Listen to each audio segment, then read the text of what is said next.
A dead man's homecoming. He survived 3 years of hell only to discover his wife had buried him, his son was gone, and a stranger with a shotgun now owned everything he'd bled for. This is the story of Elias Ward, a soldier who came home to nothing, found an unlikely enemy in a widow named Clara Hayes, and had to choose between chasing ghosts or building something new from the ashes. If you're watching from anywhere in the world, drop your city in the comments. I want to see how far this story travels. Hit that like button and stay until the end, because what happens next will break your heart before it puts it back together. The horse beneath Elias Ward was half dead, and so was he. 3 years. 3 years of blood-soaked battlefields, of watching boys turn into corpses, of carrying other men's screams in his skull like permanent residents. The war had chewed him up and spit him back out somewhere in southern Texas, 40 pounds lighter, with a scar running from his left ear to his collarbone and a limp that wouldn't quit. But he was alive. That had to count for something. The October sun beat down merciless as he crested the final ridge overlooking his homestead. His land. 23 acres of scrub oak and rocky soil that he'd broken his back to claim before the war. A modest cabin he'd built with his own hands. A corral. A well. A life. Elias pulled the reins and the horse, a borrowed mare that smelled like rot and desperation, came to a stumbling halt. Something was wrong. Smoke rose from the chimney. That was good. That meant Sarah was home, probably making supper. But there were no chickens in the yard. The fence posts he'd set 4 years ago leaned at drunken angles.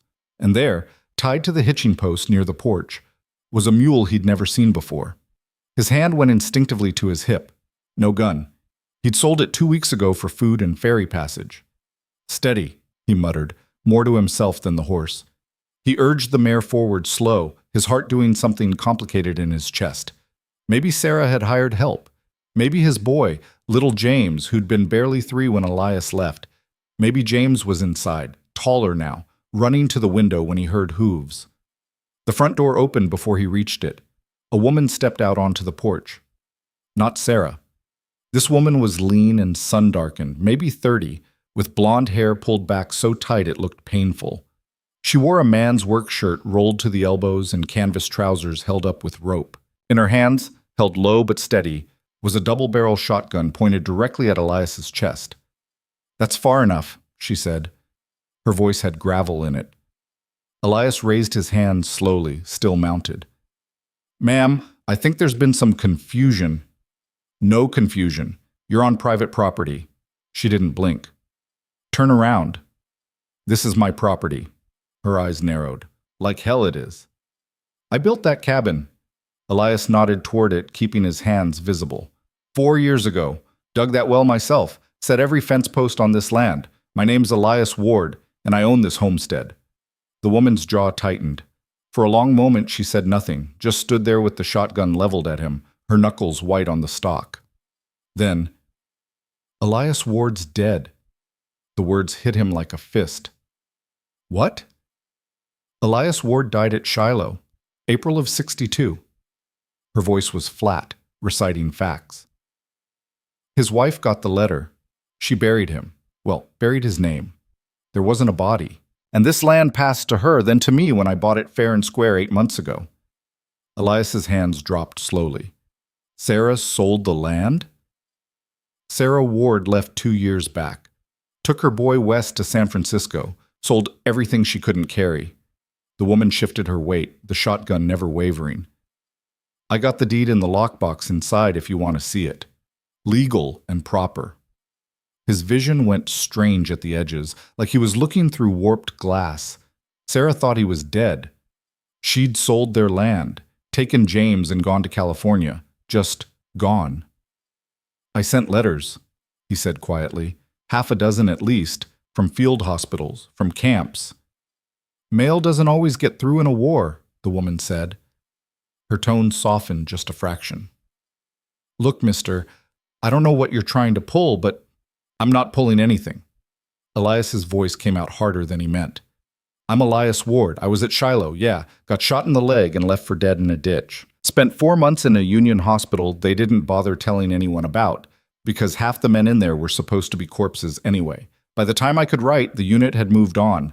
My letters probably went to the wrong camp, wrong state. Hell, I don't know, but I'm here. I'm alive, and this...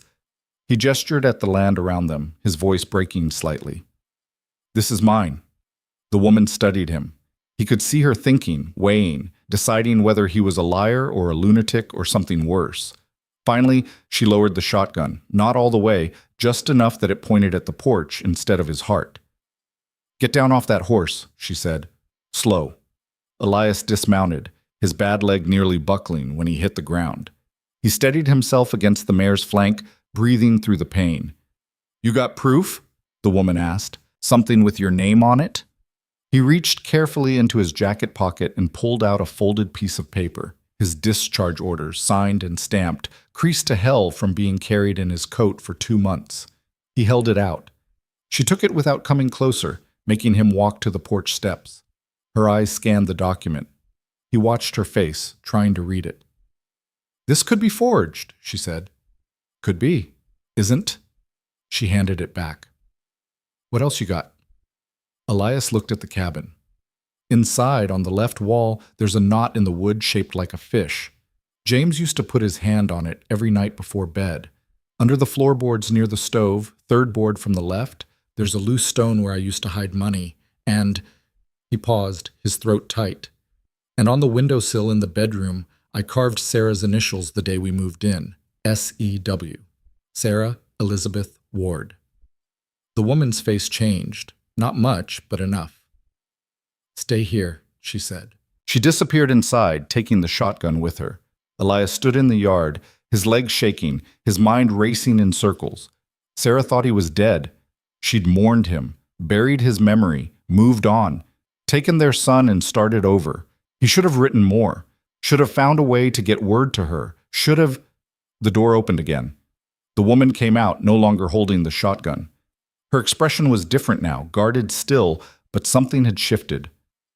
The fish knot's there, she said quietly, and the initials. Elias nodded. He didn't trust himself to speak. My name's Clara Hayes, the woman said after a moment. I was widowed 3 years ago. Bought this place because I needed land and it was cheap. I didn't know. I mean, the seller said the owner died in the war. I saw the deed. Everything looked legal. Probably was legal, Elias said. His voice sounded hollow.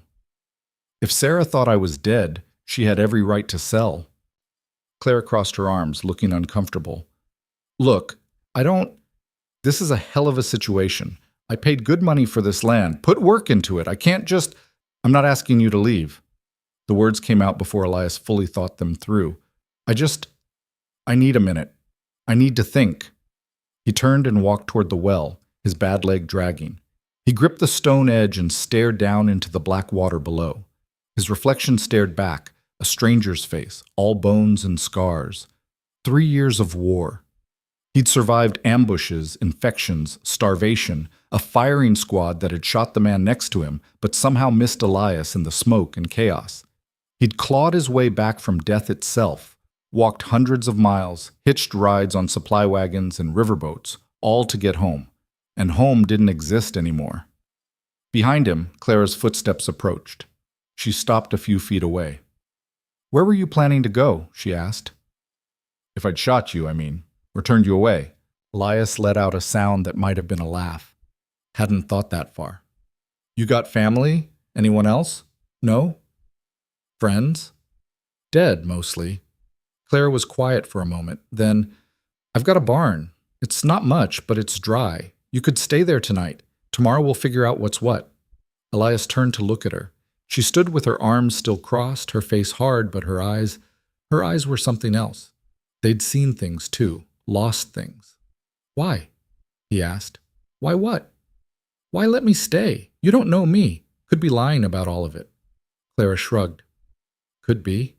But you knew about the fish knot and the initials, and she paused, looking away toward the horizon. And I know what it's like to have nowhere else to go. The barn smelled like old hay and mouse droppings. Elias spread his bedroll in the corner farthest from the draft, using his coat as a pillow. Through the gaps in the wood slats, he could see the cabin, his cabin, lit from within by lamplight. Clara's shadow moved past the window. He closed his eyes and tried not to think about Sarah. Failed. She'd be different now. Older. Maybe remarried. Hell, probably remarried. A woman alone with a child wouldn't last long without finding a new husband, especially in a city like San Francisco. James would be 6 now. Maybe 7. Did he remember Elias at all? Or was his father just a story Sarah told him, a ghost she'd already laid to rest? Elias's hands curled into fists. He wanted to punch something, wanted to scream, wanted to ride west and find them, and what? Show up on her doorstep like a revenant, rip apart whatever life she'd built, confuse the boy. Sarah had thought he was dead. She'd grieved. She'd survived. She'd done what she had to do. He couldn't hate her for that. But damn if it didn't hurt. Sleep didn't come easy. When it finally did, it brought dreams of battles and blood, of letters that never arrived, of Sarah's face the last time he'd seen her, young and soft and smiling, her hand on her belly where James was growing, telling Elias to come home safe. He woke before dawn to the sound of a rooster that didn't exist. Old habit. For a disoriented moment, he thought he was back in camp, waiting for roll call. Then the smell of hay brought him back. He sat up, his spine crackling, and looked through the slats. Clara was already awake. He could see her in the yard carrying a bucket from the well. She moved with efficiency, no wasted motion, like someone who'd learned to do everything alone. Elias pulled on his boots and limped outside. She saw him coming and set the bucket down. "Coffee's on," she said, "if you want some." "Thanks." They walked to the cabin in silence. Inside, it was different. Smaller furniture, different curtains, a woman's touch everywhere, but the bones were the same. The fish knot was still there on the wall. The floorboard he'd mentioned was still loose. Clara poured 2 cups of coffee from a pot on the stove. She handed him one without ceremony. "You sleep?" she asked. "Some." Liar. He almost smiled. "You?" "Same." They drank in silence. The coffee was bitter and strong, the way he liked it. "I've been thinking," Clara said after a while. She set her cup down and faced him. "About the situation. The land." "Yeah. Here's how I see it. I own this place legally. I got a deed, paid money, put work into it. That's fact." She paused. "But you built it. You got history here, and you got nowhere else. Also fact." Elias waited. "So, here's what I'm thinking," Clara continued. "You stay. Help out. There's work needs doing. Fences, repairs, things I can't manage alone. You pull your weight, you get a roof and food. Come spring, we revisit, see where things stand. And if I say no, then you're welcome to the barn for another night or 2 while you figure out what's next. But that's it. I can't afford dead weight, and I can't afford charity." Elias studied her. She met his gaze straight on, unflinching. "Why are you doing this?" he asked. Clara picked up her cup again, turning it in her hands. "Because I know what it's like to lose everything," she said quietly. "My husband died in a mine collapse, left me with nothing but debt. I had to claw my way back from that, start over. And when I did, when I finally got this place," she looked around the cabin. "Someone helped me, gave me a chance when they didn't have to, so maybe I'm paying that forward, or maybe I'm just practical. Either way, that's the offer." Elias felt something shift in his chest. Not hope, exactly, but something. "I don't take charity," he said. "Good. I'm not offering it. I'm offering work." Clara extended her hand. Ended. "Deal?" He looked at her hand, calloused, scarred, strong, and then at her face. She was serious. No pity, no sentiment, just a straight transaction. He shook her hand. "Deal." The work started immediately. Clara put him to fixing the fence line that afternoon, handing him a hammer and a box of nails like she was testing him. "South pasture," she said. "Posts are rotting. Needs replacing before winter, or we'll lose what's left of the grazing." Elias took the tools and walked the property line, cataloging the damage. It was worse than she'd described. Half the posts were beyond saving, leaning at angles that would collapse in the first strong wind. The wire was rusted through in places. He worked through the afternoon, pulling posts, digging new holes, setting replacements. His legs screamed at him the whole time, the old wound burning with every step. But he didn't stop. Clara came out once to check his progress. She didn't say anything, just watched him work for a minute, then went back inside. By sunset, he'd replaced 8 posts. Not enough. Not even close. But it was a start. He limped back to the barn as the sky turned purple, his hands bleeding from blisters that had torn open. Clara met him in the yard with a plate of food, cornbread and beans, simple but hot. "Eat," she said. He did, standing there in the dirt, too tired to care about manners. "You did good work today," Clara said. Elias grunted. "I mean it. Those posts will hold." He looked at her. She wasn't flattering him, just stating fact. "Thanks," he said. She took the empty plate. "There's a water pump by the barn. You can wash up if you want. I'll leave a clean shirt on the fence. You don't have to—" "I know I don't." She turned to go, then paused. "Elias?" "Yeah?" "You did the right thing, staying." She disappeared into the cabin before he could respond. Days turned into a week, then 2. Elias fell into a rhythm. Wake before dawn, work the land, eat the meals Clara left for him, sleep in the barn, repeat. The fence line took him 12 days to finish. After that, Clara had him clearing brush from the irrigation ditch, then repairing the barn roof, then breaking a pair of half-wild horses she'd traded for in town. The horses were the hardest part. Not physically, though they fought him every step, but mentally. He'd learned to break horses from his father back before the war, back when he'd had a father and a future and a belief that hard work meant something. One of the horses, a black gelding with a white star on his forehead, reminded him of a mount he'd lost at Chickamauga. That horse had taken a bullet meant for Elias, had gone down screaming while Elias rolled into a ditch and lived. He worked the gelding slowly, carefully, talking to it the way his father had taught him. Calm voice, steady hands, patience. On the 3rd day, the horse let him saddle it. On the 5th day, it let him ride. Clara watched from the corral fence. When Elias finally dismounted, she nodded. "You're good with them." "My father raised horses," Elias said. "Before—" He didn't finish. "Before what?" "Before everything."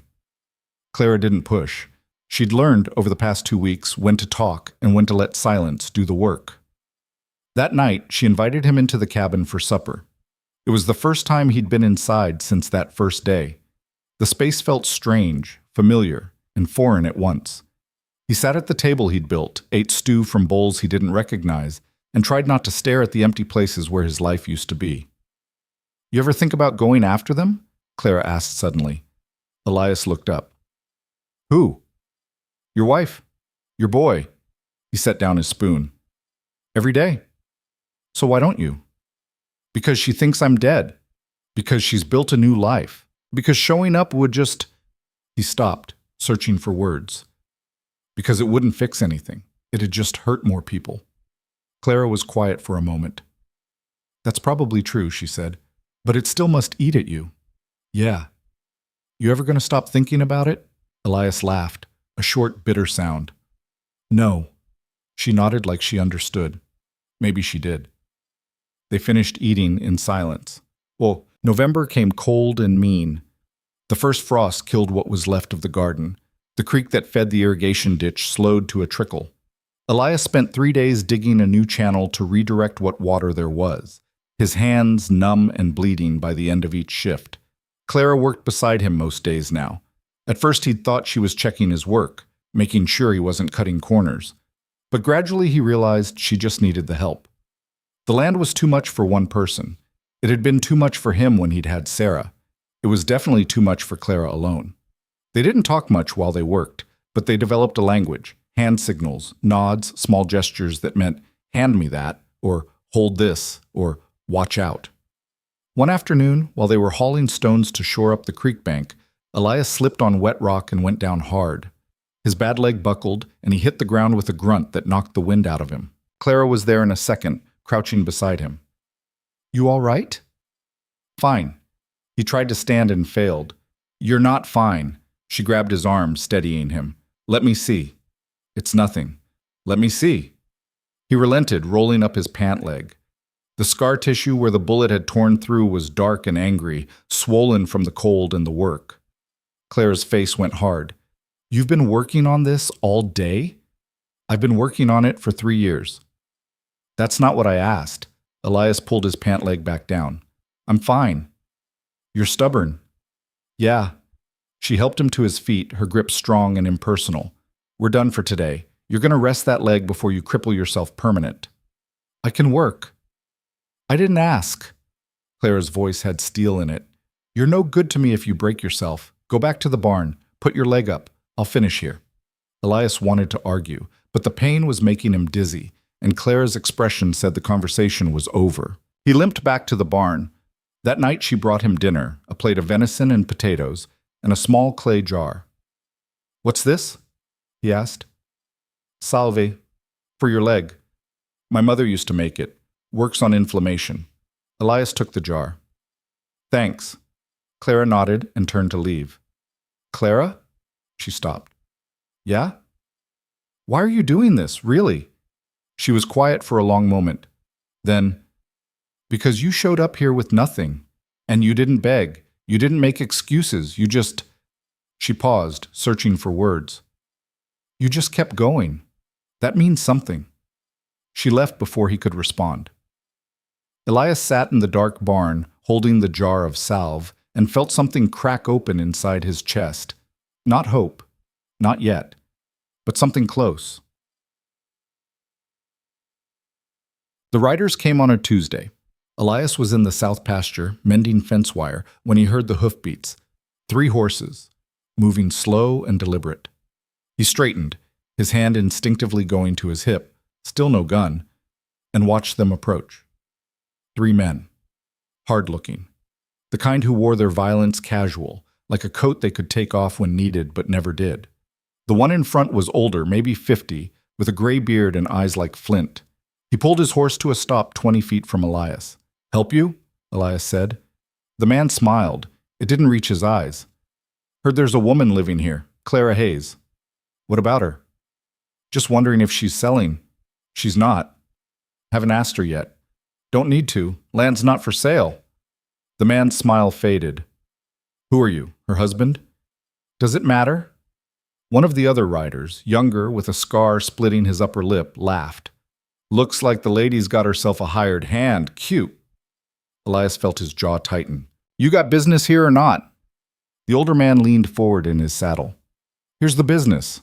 This land sits on good water. Creek feeds it year-round. That makes it valuable. Now, a woman alone, even one with a hired hand, that's a precarious situation. Lots of things can happen. Accidents, fires, people getting hurt. He let the words hang. Be a shame if something happened, but if she was interested in selling, well, that'd solve a lot of problems. Get off this property, Elias said quietly. Or what? Or I'll make you. The scarred man laughed again. You and what army? Elias didn't answer. He just stood there, wire cutters in one hand, his weight balanced despite the bad leg. The older man studied him for a long moment. Then he nodded slowly. All right, we'll go. But you tell Miss Hayes we'll be back. And next time, maybe she'll be more interested in talking business. They turned their horses and rode off, slow and easy, like they had all the time in the world. Elias watched until they disappeared over the ridge. Then he turned and headed for the cabin. Clara was inside, cleaning a rifle. We got a problem, Elias said.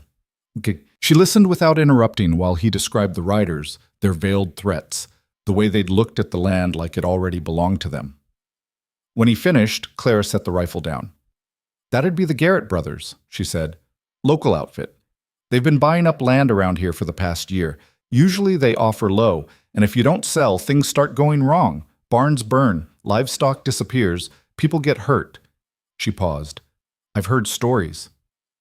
And you didn't think to mention this before? I didn't think they'd come here. This land's too small, too remote. Clara's face was grim. I was wrong. What do we do? We? Clara raised an eyebrow. Yeah, we. She looked at him for a long moment. Then she picked up the rifle again. We get ready. Check the perimeter every night, sleep light, and hope they're just talk. And if they're not, then we fight. Elias nodded slowly.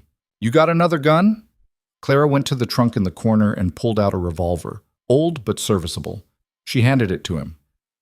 You know how to use that? I was in a war. So was everyone. Not everyone knows how to shoot. Elias checked the cylinder, fully loaded. He looked at Clara. I can shoot. Good.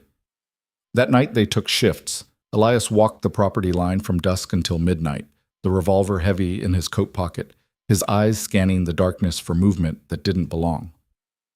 Clara took midnight to dawn. Nothing happened. The next night, same routine. Nothing. But on the third night, Elias woke to the smell of smoke. He bolted upright in the barn, his heart hammering. Through the slats he could see orange light flickering against the sky. The chicken coop was on fire. He grabbed the revolver and ran, his bad leg nearly giving out as he sprinted across the yard. The flames were already high, eating through the old wood, the chickens inside screaming. Clara burst out of the cabin, rifle in hand. The water buckets! They worked together, hauling water from the well, throwing it on the flames. The heat was brutal, singeing Elias's eyebrows, making his eyes stream. But they kept going, bucket after bucket, until finally the fire died to embers. The coop was destroyed. 3 chickens dead. The rest scattered into the night. Clara stood in the wreckage, her face black with soot, her hands shaking. This is a message, she said. I know. They'll be back. I know. She turned to look at him. You should leave. This isn't your fight. Like hell it isn't. Elias, I'm staying. Clara's jaw worked. Then she nodded once, sharp. All right then. We're going to need a better plan than buckets. They spent the next 2 days fortifying. Elias reinforced the cabin door with extra lumber, nailed shutters over the windows that could be barred from inside. Clara bought ammunition in town, more than they could afford, but less than they might need. The tension stretched like a wire pulled too tight. On the 5th night, the riders came back. Elias heard them first. Hoofbeats, multiple horses, moving fast. He was in the barn, half asleep, but he came awake instant and certain. He grabbed the revolver and ran for the cabin. Clara was already at the window, rifle ready. 3 of them, she said. Maybe 4. Same ones? Can't tell. The hoofbeats stopped. A voice called out from the darkness, rough and mocking. Miss Hayes, we're here to talk business. Clara didn't answer. We know you're in there. Come on out and let's be civilized about this. Elias moved to the other window. Through the gap in the shutters, he could see shapes moving in the yard. Definitely 4. One of them was carrying a torch. Last chance, lady, the voice called. Either you sell or we take it. Clara looked at Elias. Her face was set, pale but determined. You ready? Yeah. She took a breath. Then she opened the door, rifle raised, and stepped onto the porch. Get off my land, she shouted. The men laughed. The one with the torch, it was the scarred man from before, stepped forward. See? That's not how this works. You had your chance to sell. Now we're just taking what we want. He threw the torch. It arced through the air, spinning end over end, and landed on the porch near Clara's feet. She fired. The shot was deafening. The scarred man went down, clutching his shoulder, screaming. Chaos erupted. The other men drew weapons. Elias kicked open the cabin door and fired twice, aiming high, trying to scatter them. One man's horse reared, throwing him. Another returned fire, and wood splintered next to Elias's head. Clara fired again, and again. Elias moved onto the porch, stepping over the burning torch, his revolver extended. He fired at the nearest rider, missed, fired again. This time the man jerked back and fell from his saddle. The remaining 2 riders wheeled their horses and fled, dragging the scarred man with them. Silence fell, broken only by the crackling of the torch and the sound of Clara's breathing, fast and shallow. Elias grabbed the torch and threw it into the dirt, stomping it out. You okay? He asked. Clara nodded. She was shaking, the rifle trembling in her hands. You hit? No. You. No. They stood there in the dark, adrenaline still screaming through their veins, waiting to see if the riders would come back. They didn't. The man Elias had shot was still alive, but barely. He'd bled out in the yard, a dark pool spreading beneath him. Clara checked his pulse and shook her head. He's gone, she said quietly. Elias stared at the body. He'd killed men in the war. Too many to count, but that had been battle, chaos and noise and survival instinct. This was different, slower, more personal. We need to bury him, Clara said. They worked in silence, digging a shallow grave beyond the tree line. It took an hour.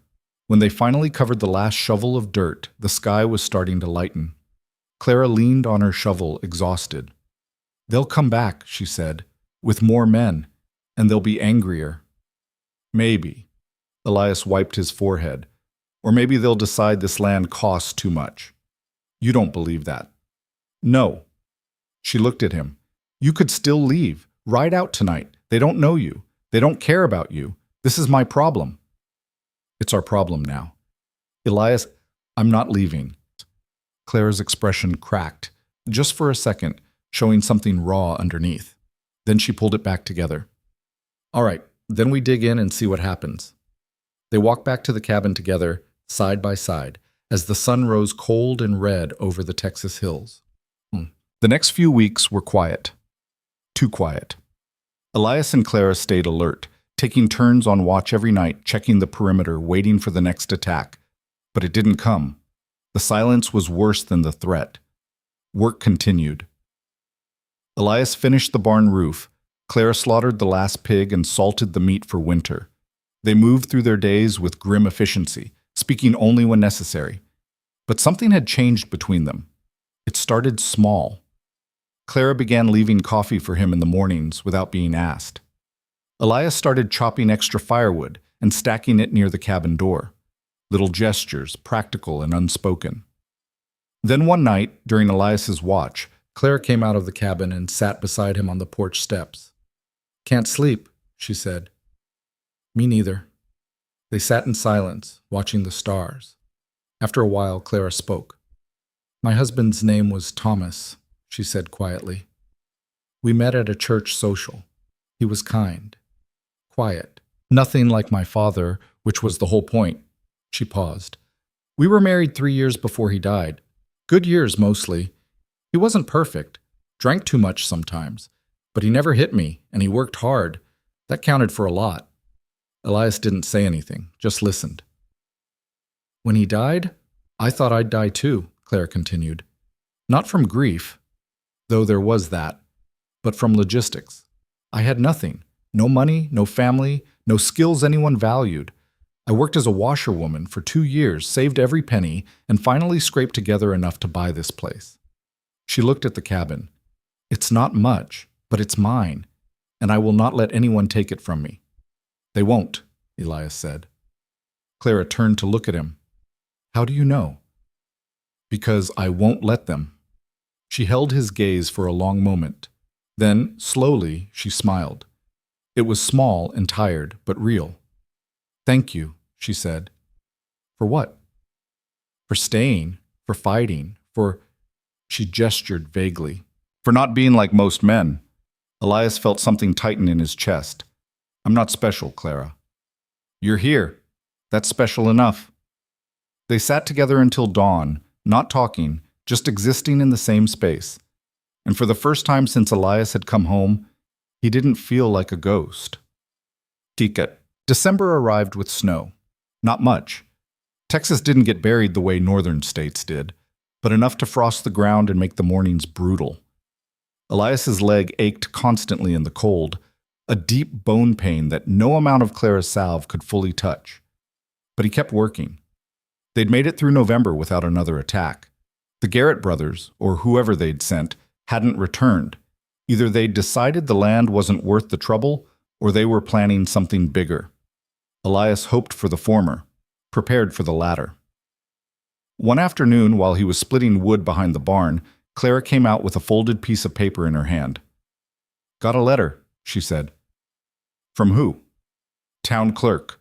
Apparently someone filed a claim saying this land was obtained fraudulently. She handed him the paper. They're demanding I show up with proof of purchase or vacate within 30 days. Elias read the letter twice. The language was official, legal, designed to intimidate. This is the Garretts. Probably. Can you prove you bought it legally?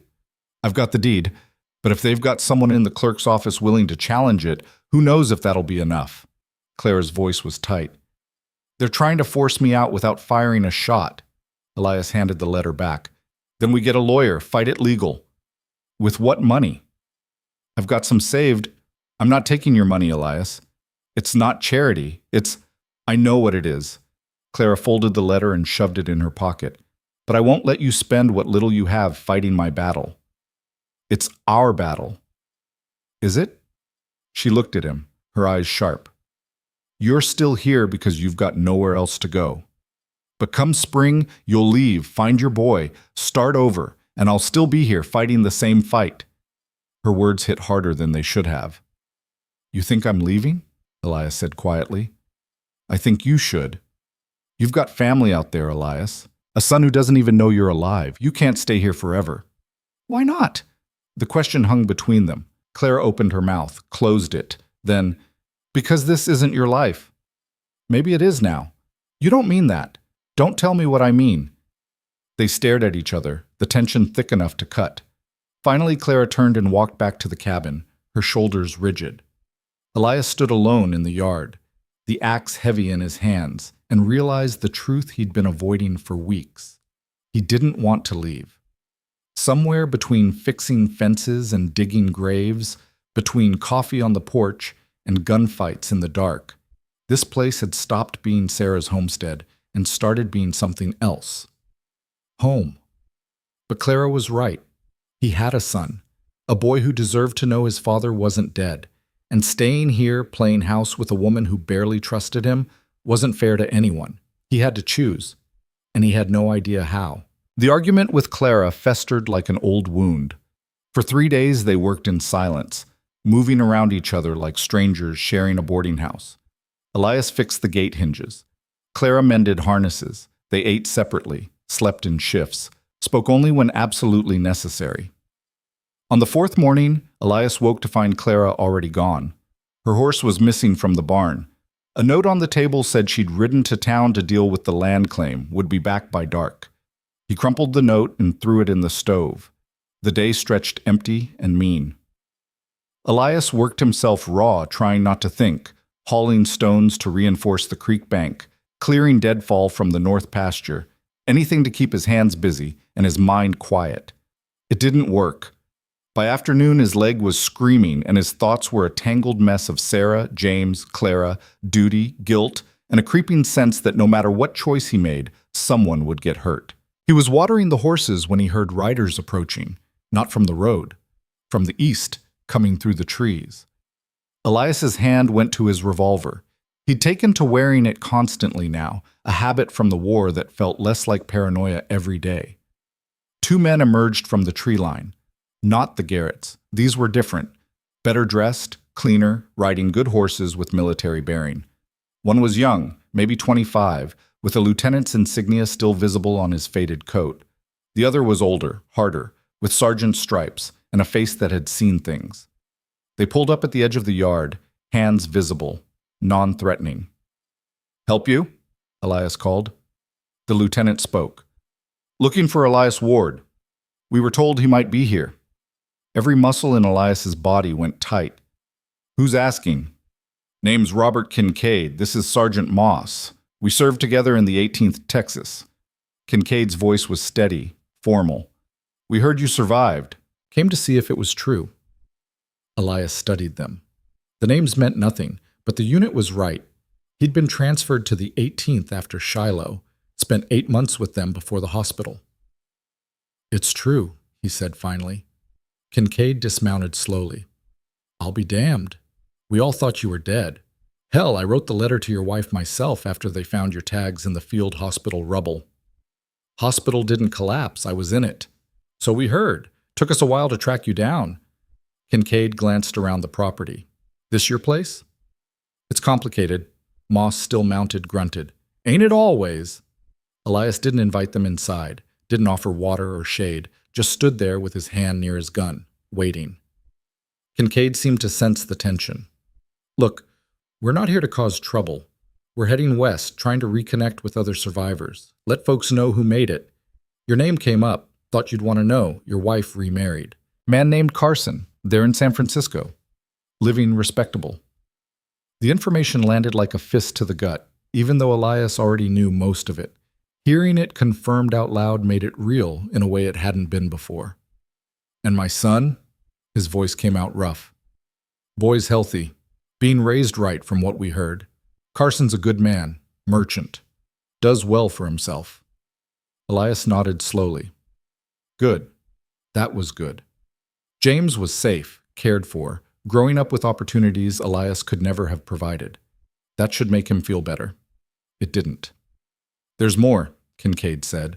He reached into his saddlebag and pulled out a small bundle wrapped in oilcloth. Your wife left this with the unit chaplain before she headed west. Said if you ever turned up alive, you should have it. He held out the bundle. Elias took it with hands that had gone numb. The oilcloth was old, water-stained, tied with string that had started to rot.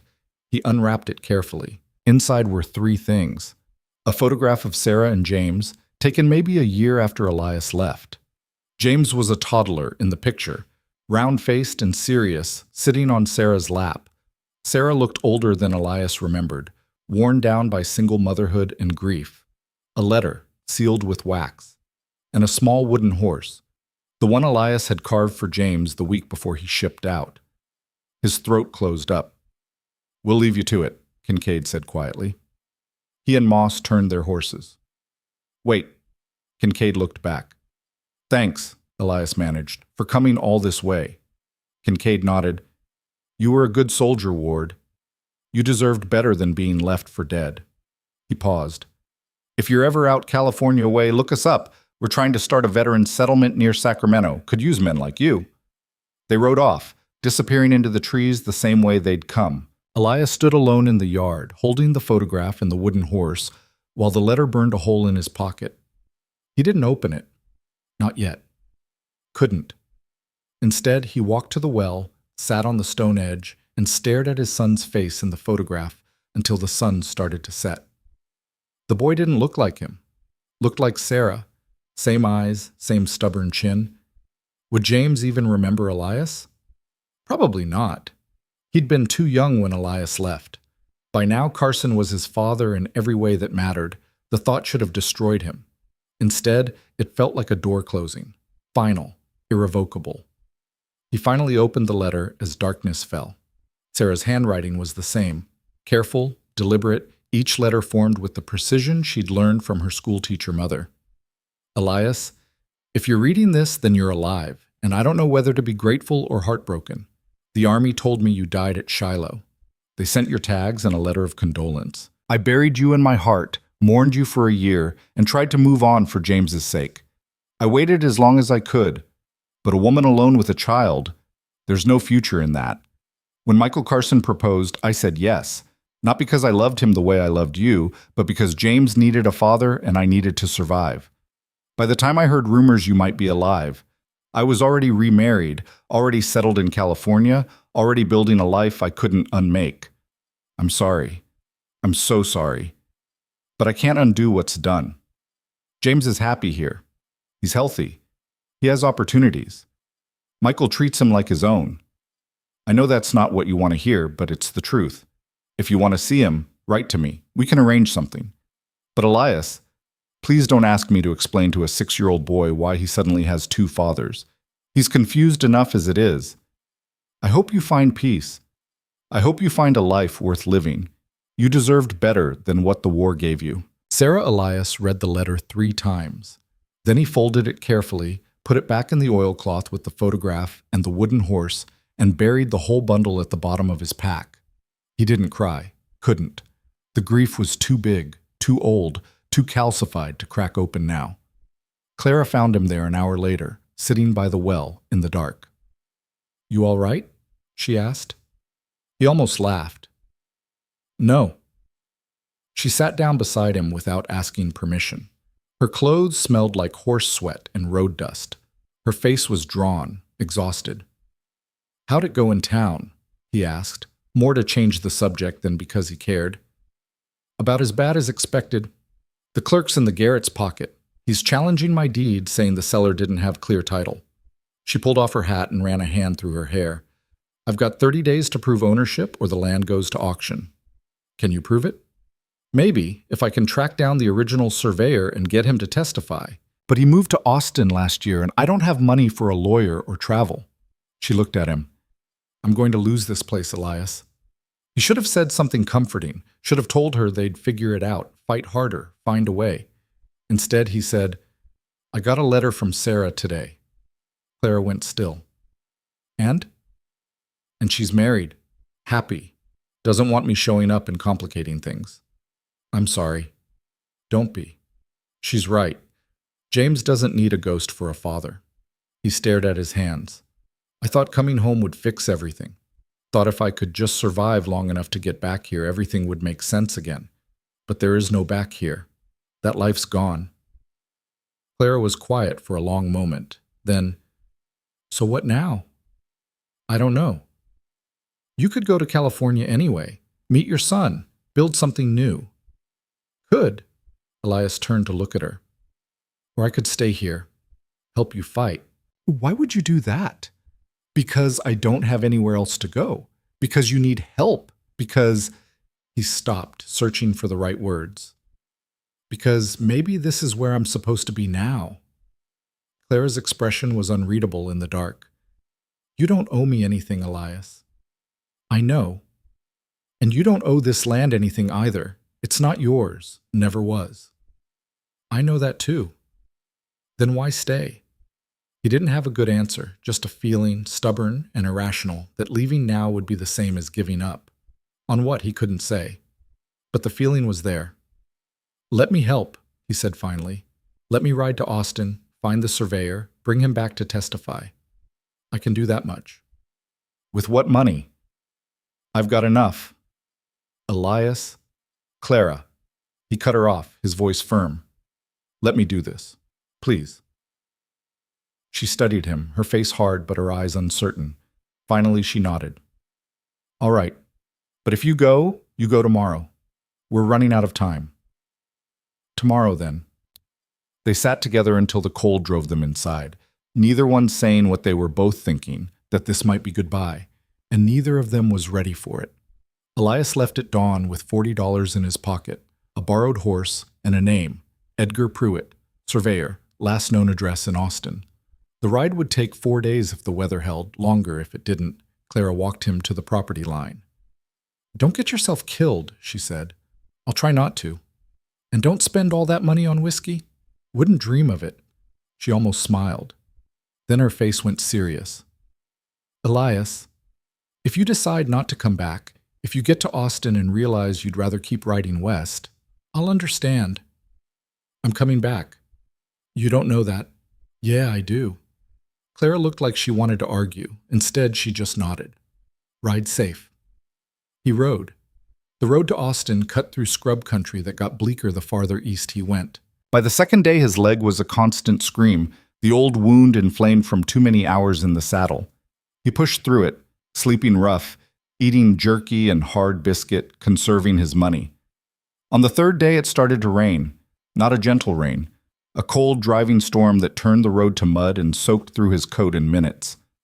Elias found shelter under a rock overhang and waited it out, shivering, his teeth chattering so hard he thought they'd crack. The rain didn't stop. By nightfall, he was feverish, his legs swollen and hot to the touch. He managed to build a fire, barely, and huddled next to it while his body shook itself apart. Somewhere in the delirium, he thought about dying. It would be easy. Just lie down, close his eyes, let the cold and the infection do their work. Nobody would miss him. Clara would assume he'd ridden west.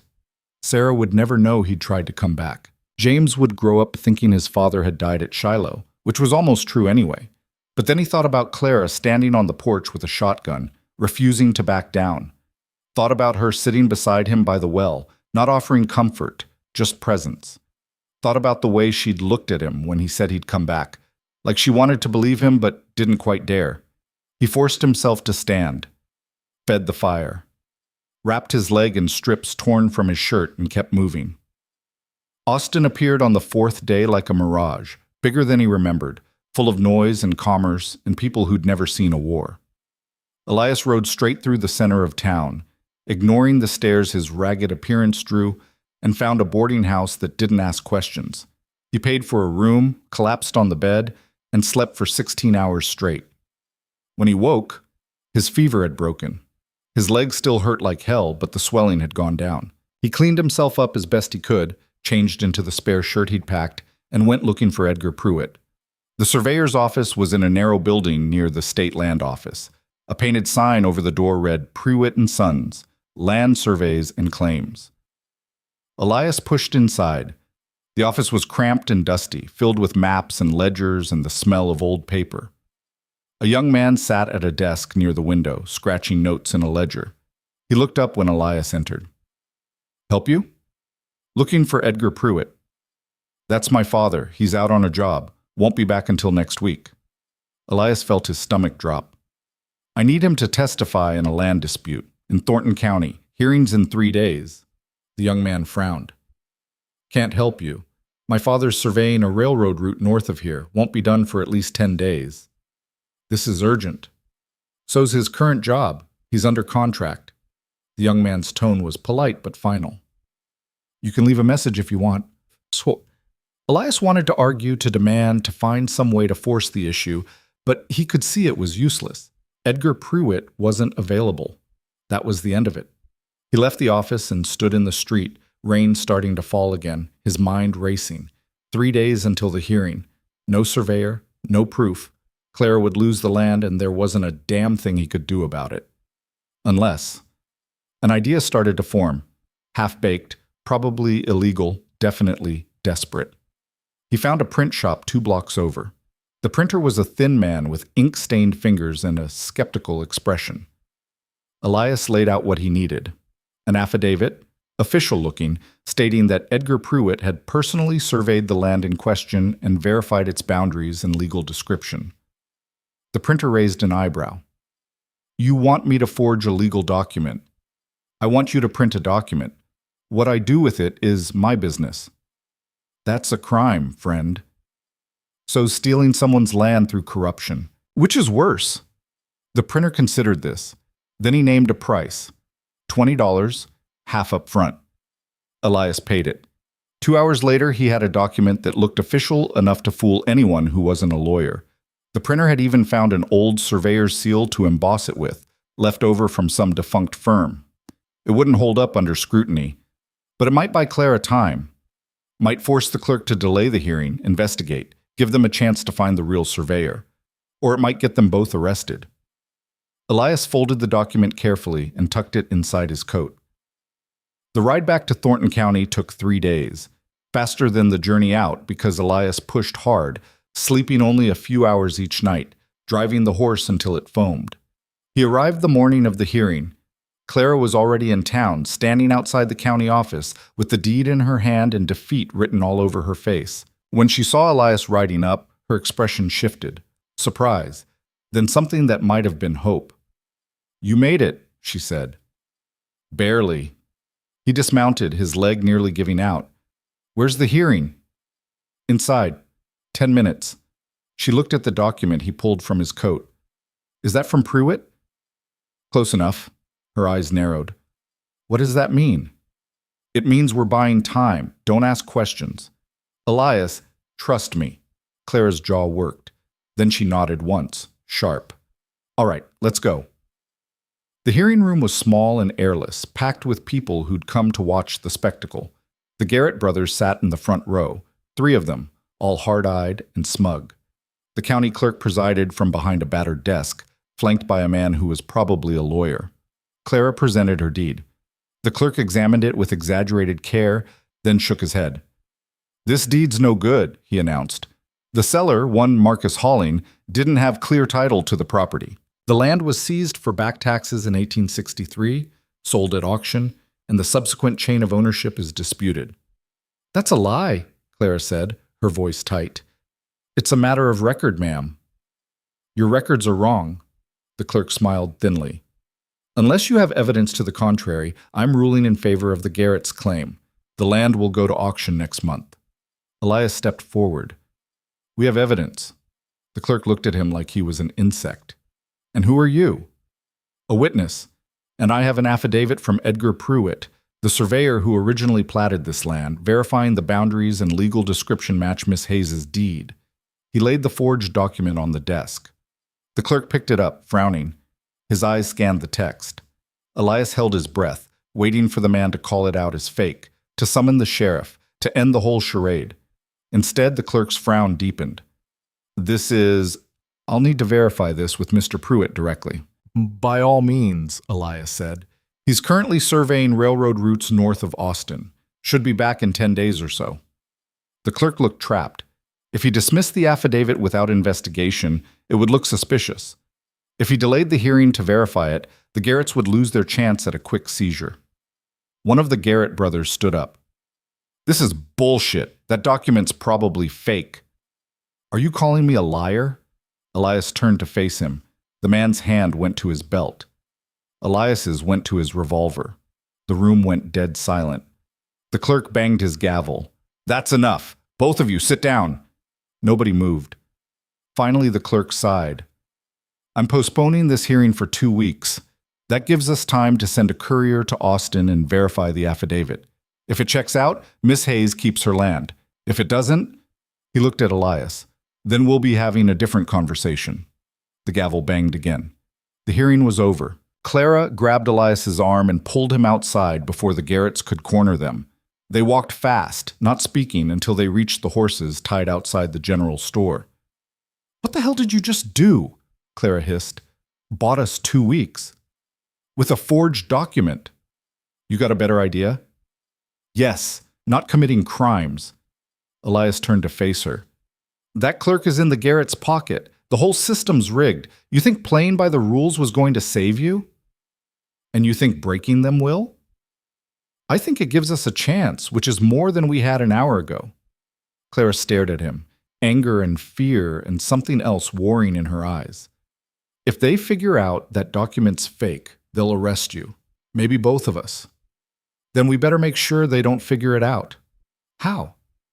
We find the real Edgar Pruitt, convince him to testify, make the affidavit real retroactively. Clara let out a sound somewhere between a laugh and a sob. You're insane. Well, probably. She shook her head, but she was almost smiling. All right, we've got 2 weeks. Let's not waste them. They rode back to the homestead together, the forged document burning a hole in Elias's saddlebag, both of them knowing they'd just stepped into something they couldn't take back. The Garretts made their move 3 days later. Elias was in the barn, repairing a broken axle, when he heard horses. Multiple riders, coming fast. He grabbed his revolver and ran outside. 5 men this time. The 3 Garrett brothers plus 2 hired guns, hard-looking men with tied-down holsters and dead eyes. Clara was already on the porch, rifle ready. The oldest Garrett, the one with the gray beard, pulled his horse to a stop at the edge of the yard. That was a cute trick you pulled at the hearing, he called out. But it's not going to save you. Get off our land, Clara shouted. See, that's the thing. It's not your land, never was. And now that we know you're willing to forge documents, well, that just proves you're criminals. He smiled. The sheriff's going to be real interested to hear about that. Elias stepped up beside Clara. You got proof? Don't need proof. Just need suspicion. And once the sheriff starts digging, he's going to find all kinds of irregularities. Garrett's smile widened. You two should pack up and leave while you still can.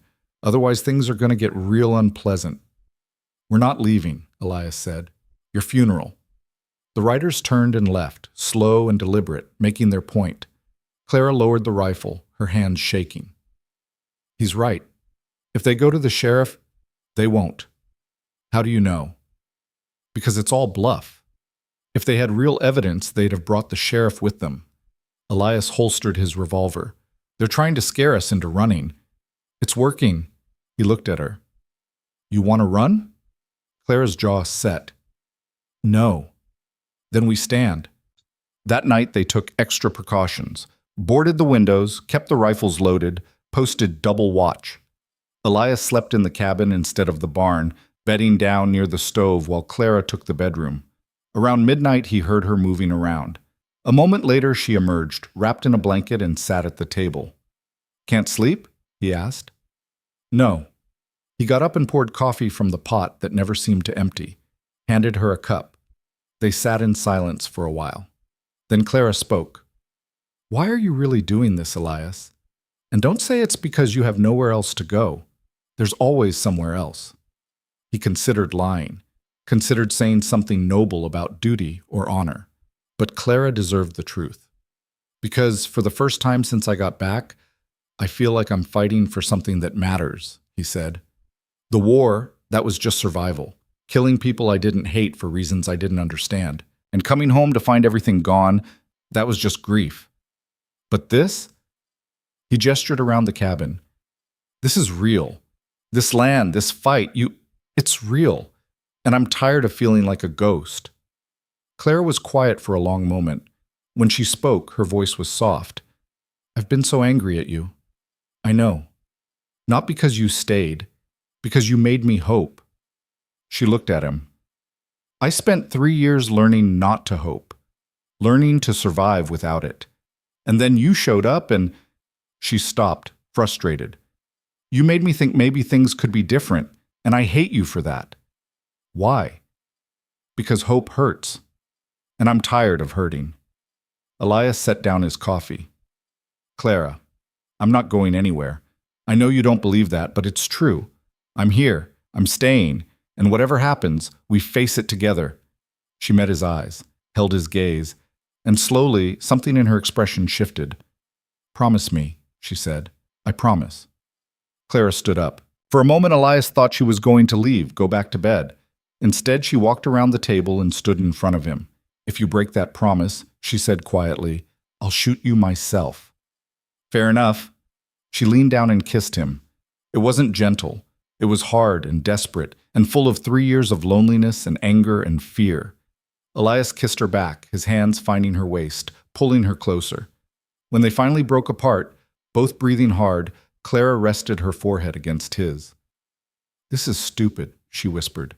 "Yeah. We're probably going to lose everything." "Probably." "And you're still leaving in spring." "No, I'm not." She pulled back to look at him. "Elias, I'm not leaving. I already decided." "What about your son?" "He's got a father. A good one, from what I hear. And me showing up would just confuse him." Elias cupped her face. "I can't get back what I lost, Clara. But maybe I can build something new." Tears welled in her eyes. She blinked them back, angry at herself. "Don't make promises you can't keep." "I'm not." She kissed him again, slower this time, and led him to the bedroom. They didn't talk about what it meant, didn't make declarations or plans, just held on to each other in the dark like drowning people clutching debris, knowing morning would bring new problems but needing this moment first. Outside, the wind picked up, rattling the shutters. Winter was coming, and with it, whatever the Garretts had planned. But for now, they had this, and it was enough. Morning came too soon and brought reality with it. Elias woke to find Clara already up, dressed, standing at the window with her arms crossed.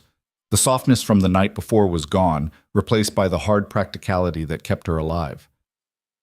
"We've got a problem," she said without turning around. He sat up, reaching for his boots. "What kind?" "The kind with hoof prints. Someone rode the perimeter last night. North side, near the creek." Elias was on his feet in seconds, ignoring the protest from his leg. He joined her at the window. Sure enough, fresh tracks cut through the frost-covered ground, clear as ink on paper. "How many?" "2 horses. Maybe 3. They didn't come close to the cabin, just circled and left." Clara's voice was tight. "They're watching us, figuring out our patterns." "When?" "Sometime after midnight, before dawn."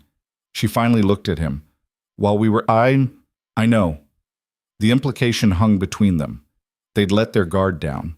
Let one night of comfort blind them to the fact that they were still being hunted. Clara turned back to the window. "This was a mistake." "Which part?" "All of it. You staying, me letting you, last night."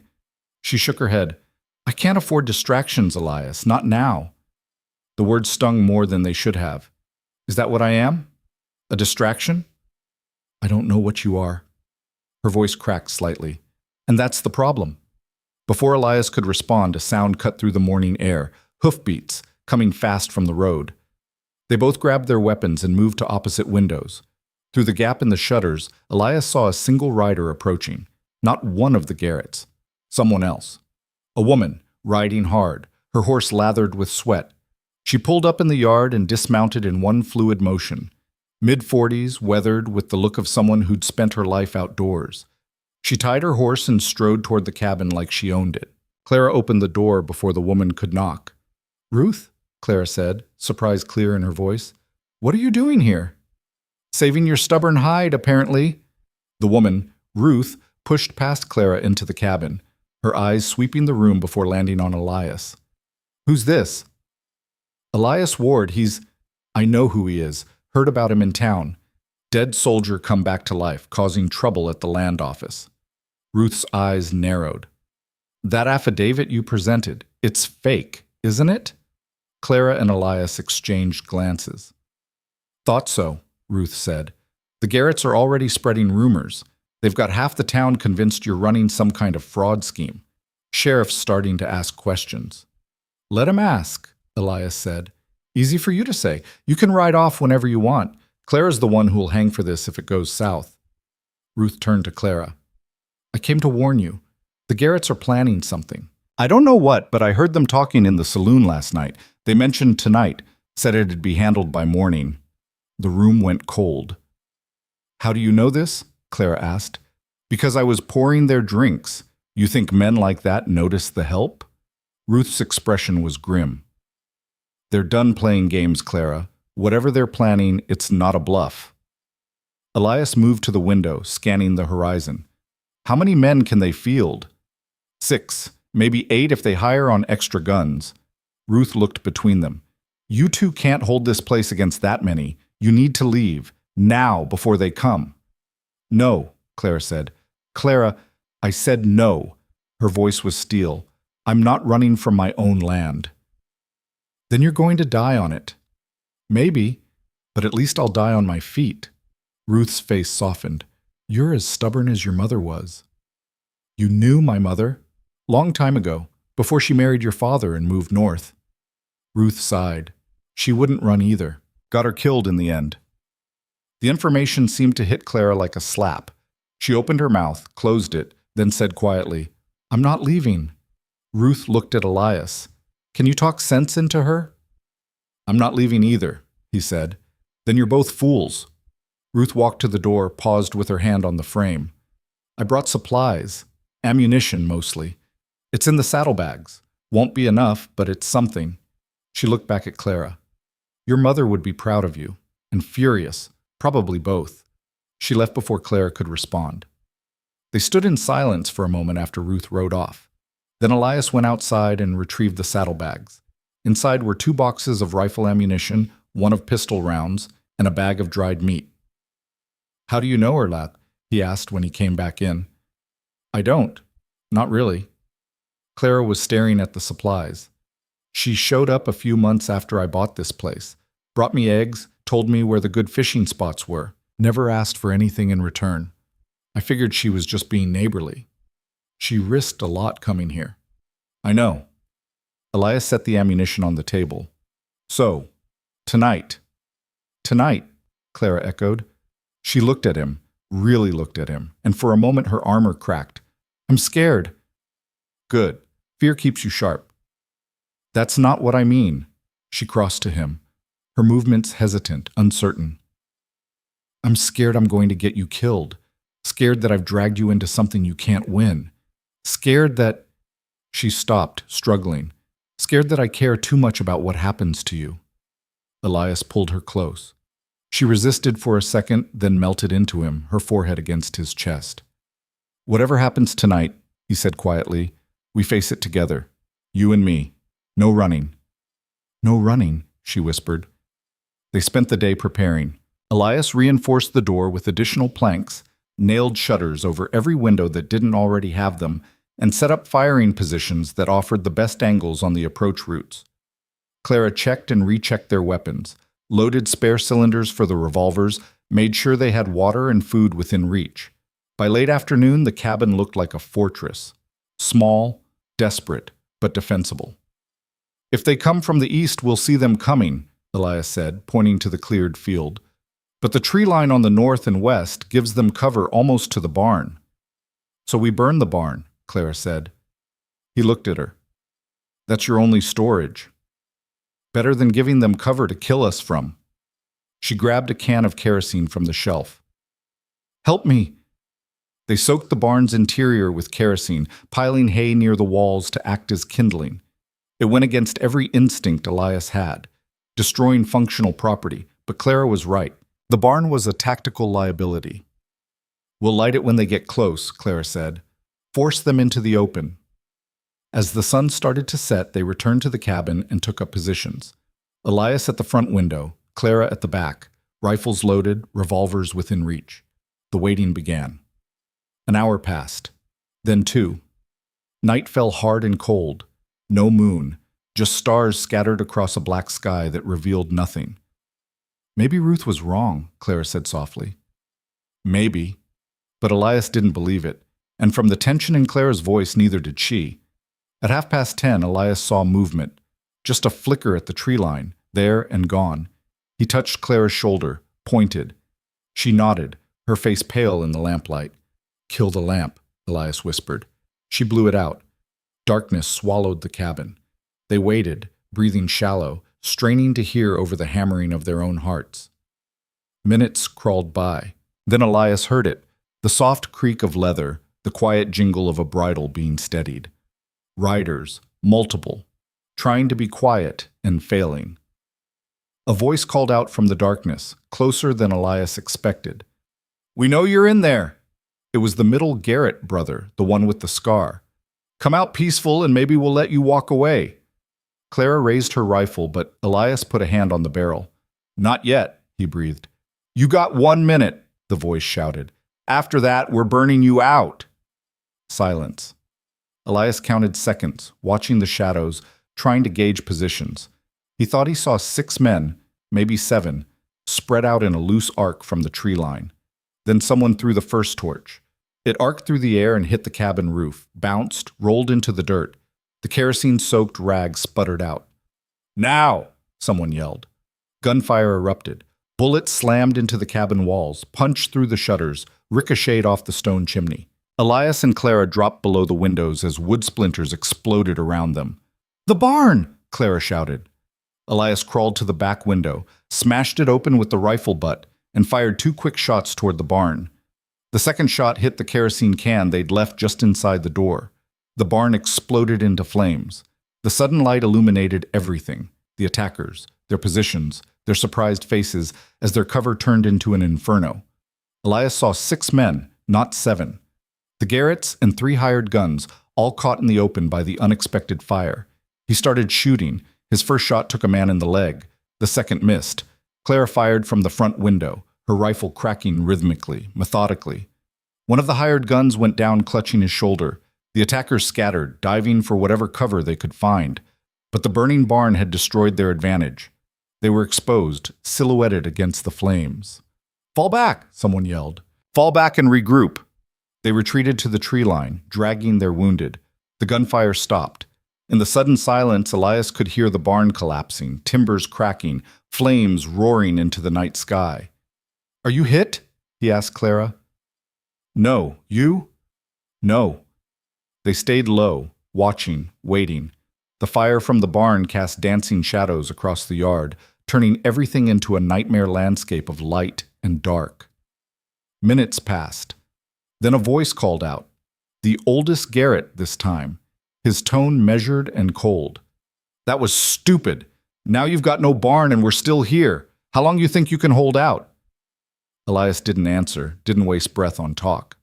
We can wait, Garrett continued. Wait until you run out of ammunition or water or nerve. Then we'll come in and finish this. And when we do, it won't be quick. Clara's hand found Elias's in the dark. Her fingers were ice cold but steady. Or, Garrett shouted, you can save everyone the trouble. Send the woman out and we'll let her walk. No harm, no charges. She just signs over the land and walks away. You too, Ward. Both of you alive and free. That's more than generous given you shot 3 of my men. Don't listen to him, Elias said quietly. I'm not. Another long silence. Then Garrett tried again, his voice taking on a different tone. Reasonable, almost friendly. Look, I get it. You're trying to protect what's yours. I respect that. But this land isn't worth dying for. No land is. So let's be smart about this. You come out, we talk terms, everyone goes home alive. Clara squeezed Elias's hand. He's stalling, trying to keep us talking while they move into position. She was right. Through the window, Elias could see shadows shifting at the tree line, working their way around to the sides of the cabin. They're flanking us, he said. I know. They moved quickly, Elias to the north window, Clara to the south. The cabin suddenly felt very small, very exposed, with enemies on three sides and the burning barn at their backs. A gunshot cracked from the tree line. The bullet punched through the shutter next to Elias's head. He returned fire, 3 quick shots, heard someone curse in the darkness. More gunfire erupted, a sustained volley that tore into the cabin from multiple angles. Elias and Clara fired back, moved positions, fired again. The air filled with powder smoke. Elias's ears rang from the concussive blasts in the enclosed space. "I'm out!" Clara shouted, dropping behind the overturned table to reload. Elias kept firing, covering her until his own rifle clicked empty. He grabbed his revolver, snapped off 2 shots, then ducked as return fire shattered what was left of the window frame. In the brief lull while both sides reloaded, Elias heard it, a sound that made his blood run cold. Hoofbeats, coming from the road. More riders. They brought reinforcements, Clara said, her voice hollow. But the new riders didn't join the Garretts at the tree line. Instead, they came straight up the road, fast and loud, no attempt at stealth. Elias risked a look through the broken shutter and saw 3 riders burst into the firelight. Ruth was in the lead, a shotgun across her saddle. Behind her rode 2 men Elias didn't recognize, older, grizzled, armed to the teeth. She didn't slow down, just rode straight at the tree line, raised the shotgun, and fired both barrels into the darkness. "You boys picked the wrong fight," she screamed. "This woman's got friends."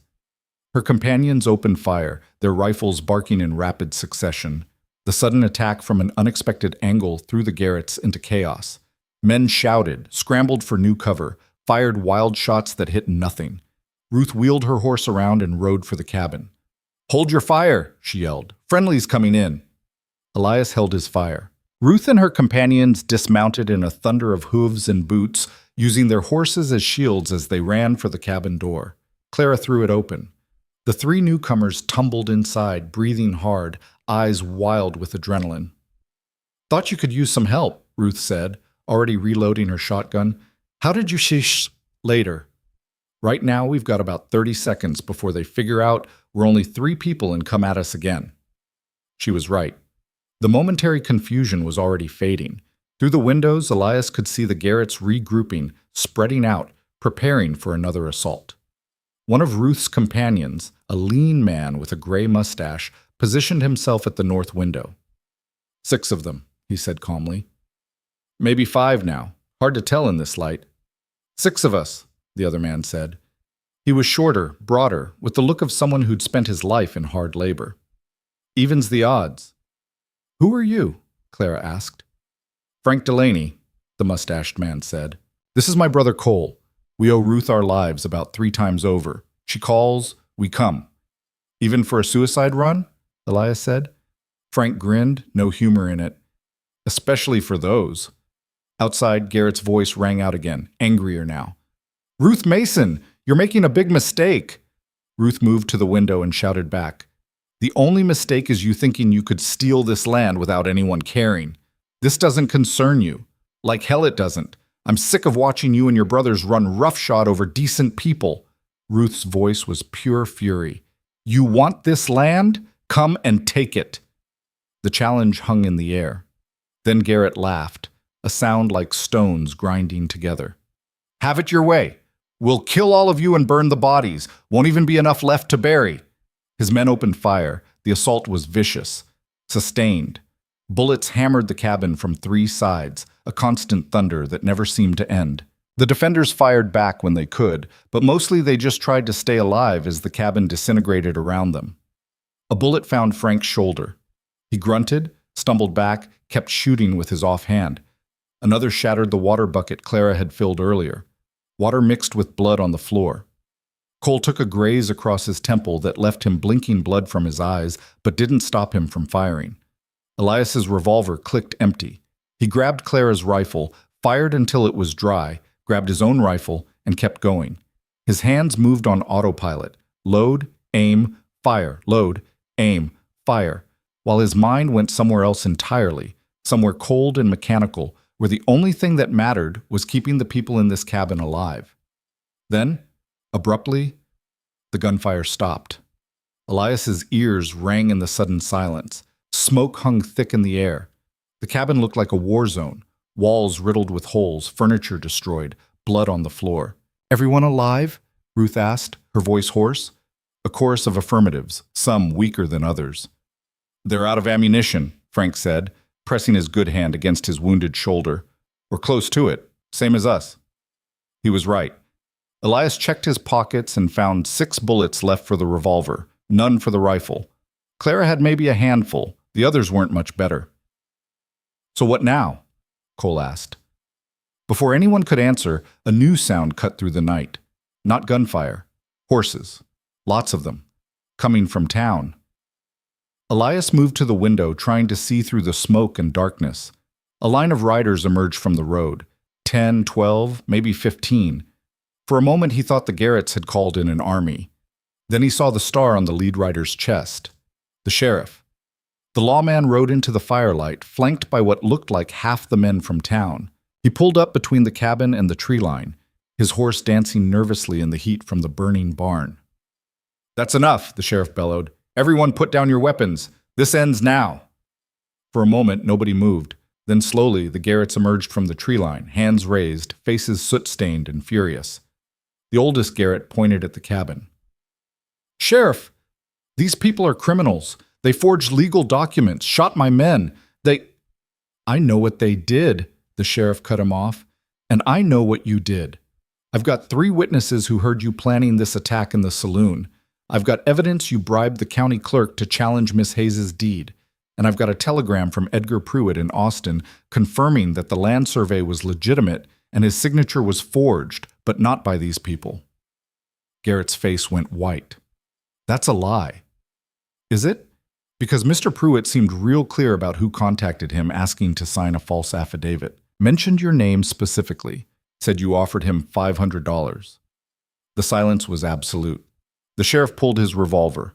"You and your brothers are under arrest. Attempted murder, arson, bribery. That should hold you for a while."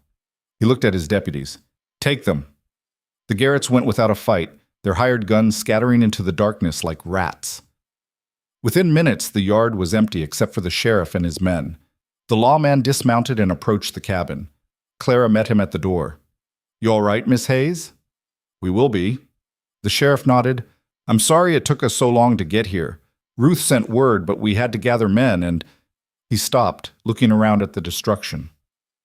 "Your barn's gone. Better than being dead." "True enough." He looked at Elias. "You're Ward, I take it." "Yes, sir." "That affidavit you presented? It was fake." "Yes, sir." "But you didn't forge Pruitt's signature. Someone else did. Someone who wanted to frame you." Elias said nothing. Clara squeezed his hand. The sheriff sighed. "I should arrest you anyway, but given the circumstances and the fact that you were defending against an illegal assault, I'm inclined to overlook it. This time." He fixed Elias with a hard stare. "Don't make me regret that." "I won't." "See that you don't." The sheriff turned to leave, then paused. "Your land claim is solid, Miss Hayes. Clerk's been fired, new ones reviewing all the records. You should be clear within a week." "Thank you." He tipped his hat and rode off, his deputies following. When they were gone, the 6 people in the cabin just stood there, looking at each other, hardly believing it was over. Ruth started laughing first, a sound somewhere between hysteria and relief. Then Cole joined in. Then Frank, despite his wounded shoulder. Clara didn't laugh. She just walked outside, stood in the yard looking at the smoldering ruins of the barn, and started to cry. Elias followed her out, wrapped his arms around her from behind. She turned and buried her face in his chest, her whole body shaking with sobs that had nothing to do with sadness and everything to do with survival. "We made it," he said quietly. "I know. It's over. I know." She pulled back, wiped her eyes, and looked at him. Really looked at him. And despite everything, the blood, the smoke, the exhaustion, she smiled. "Thank you," she said. "For what?" "For staying, for fighting, for—" She gestured helplessly. "For all of it." Elias cupped her face. "Where else would I be?" They stood together in the firelight, surrounded by destruction but still standing, still breathing, still alive. Ruth and the Delaney brothers emerged from the cabin, giving them space but staying close enough to help if needed. Dawn came slow and red, painting the sky the color of blood and promise. The barn was gone. The cabin was shot to hell, but the land was theirs, legal and clear. And for the first time since coming home, Elias felt like he belonged somewhere. The days after the fight blurred together in a haze of pain and rebuilding. Frank Delaney's shoulder wound got infected despite Ruth's best efforts with whiskey and clean bandages.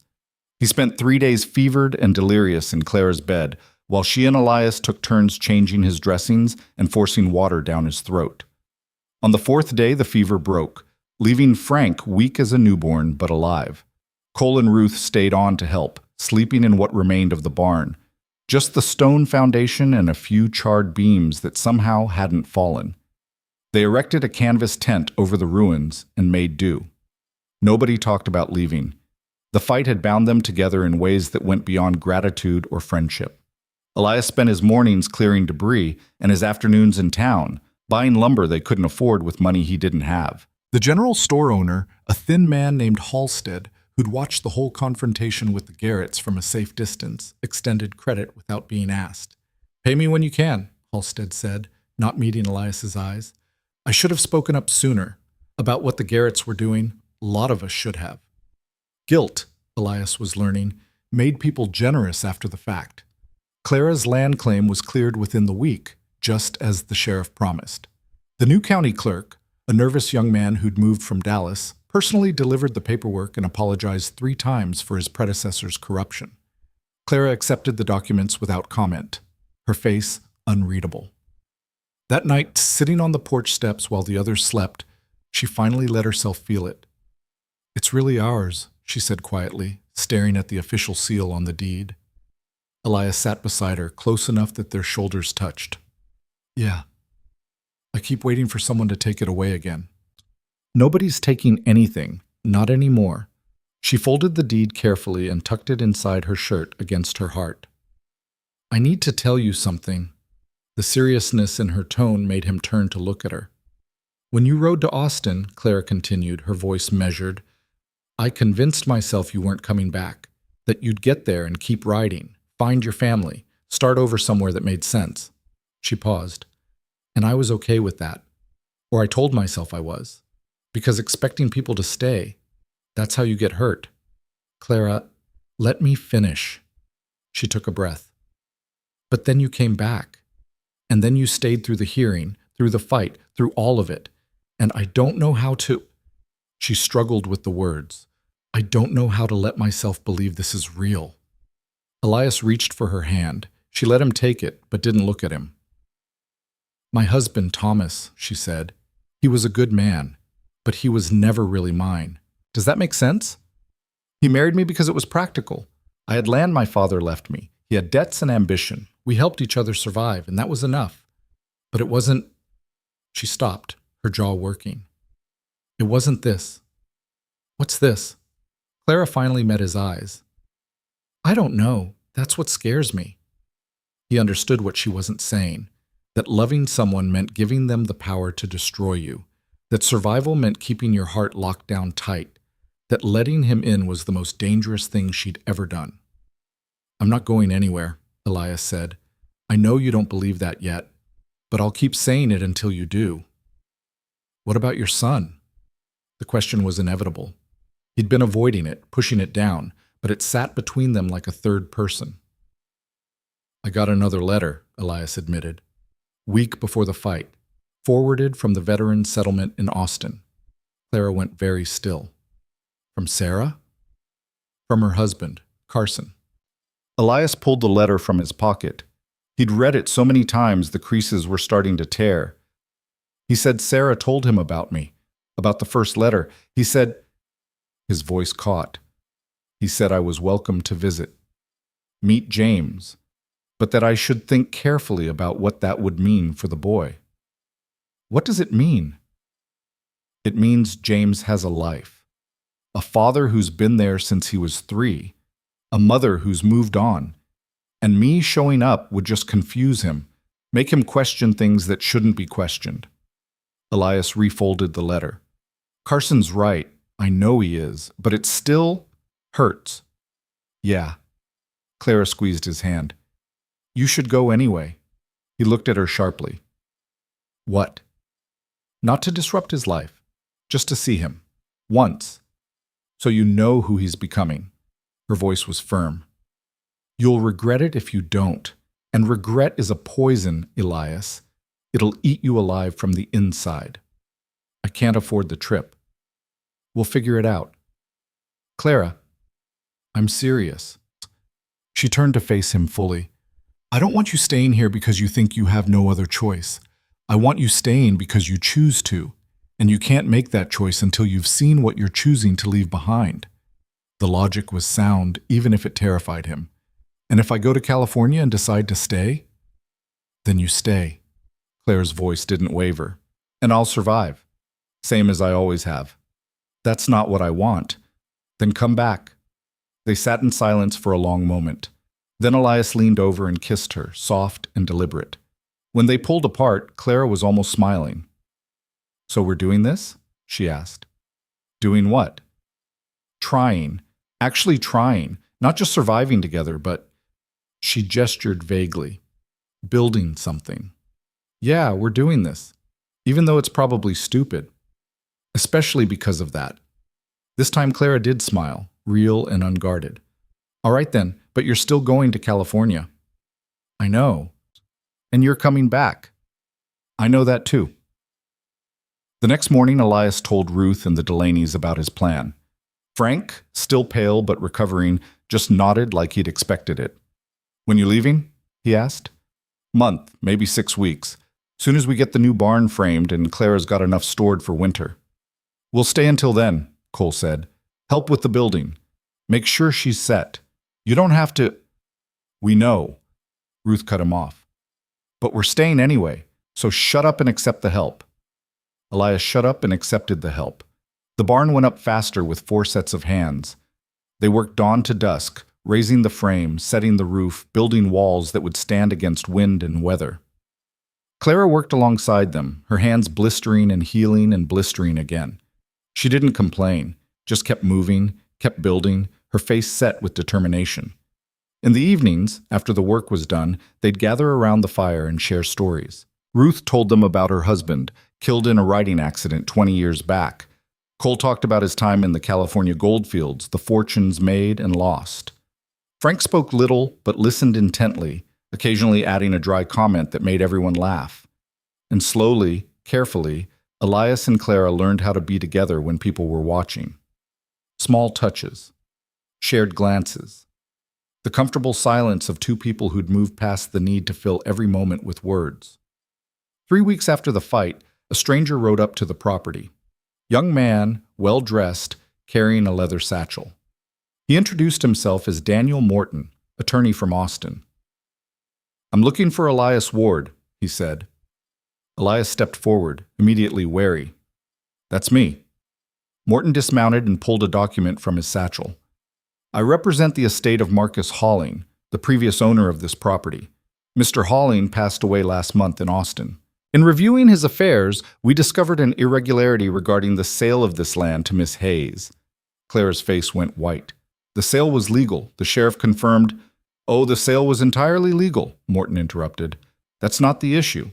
The issue is that Mr. Halling sold the property for significantly less than its value because he was being extorted by the Garrett brothers. They threatened to harm his daughter if he didn't sell cheap to a buyer they could easily displace later. What's this got to do with me? Elias asked. Mr. Halling left a final letter. In it, He expressed regret for selling under duress and asked that if the rightful owner, meaning Miss Hayes, ever contested the sale, she should be compensated for the difference in value. Morton handed over the document. His estate is prepared to pay Miss Hayes $1,200, the amount he should have received originally. The silence was absolute. $1,200, Claire repeated, her voice faint. Yes, ma'am. Payable immediately upon your signature. Morton produced a pen. I have the bank draft here. Clara looked at Elias. He could see the calculation in her eyes, what $1,200 meant. New livestock, seed for spring planting, enough cushion to survive a bad year, security she'd never had. Sign it, Elias said. She signed with shaking hands. Morton witnessed the signature, handed over the bank draft, tipped his hat, and rode off like he'd just delivered the mail instead of changing their lives. Clara stood staring at the draft, her face unreadable. This is... She couldn't finish. A chance, Ruth said quietly. That's what it is. That night, Clara and Elias sat up late, planning. The money meant options, meant choices, meant the trip to California was actually possible without bankrupting them. You should take $200, Clara said, for travel, lodging, emergencies. That's too much. It's not enough. California's expensive, and you'll be gone at least a month. Clara, I'm not arguing about this. Her voice was firm. You're going. You're doing it right, and you're coming back with enough money that you're not stranded if something goes wrong. He wanted to argue, but knew she was right. What about the rest? $600 for livestock, $300 for seed and supplies. The rest we save. She tapped the table with her finger. By spring, we'll have a working ranch, not just survival, actual profit. We? Clara met his eyes. You're coming back, you said so. I am. Then it's we. The word hung between them, bigger than it should have been. Partnership, commitment, a future built on something more than shared danger.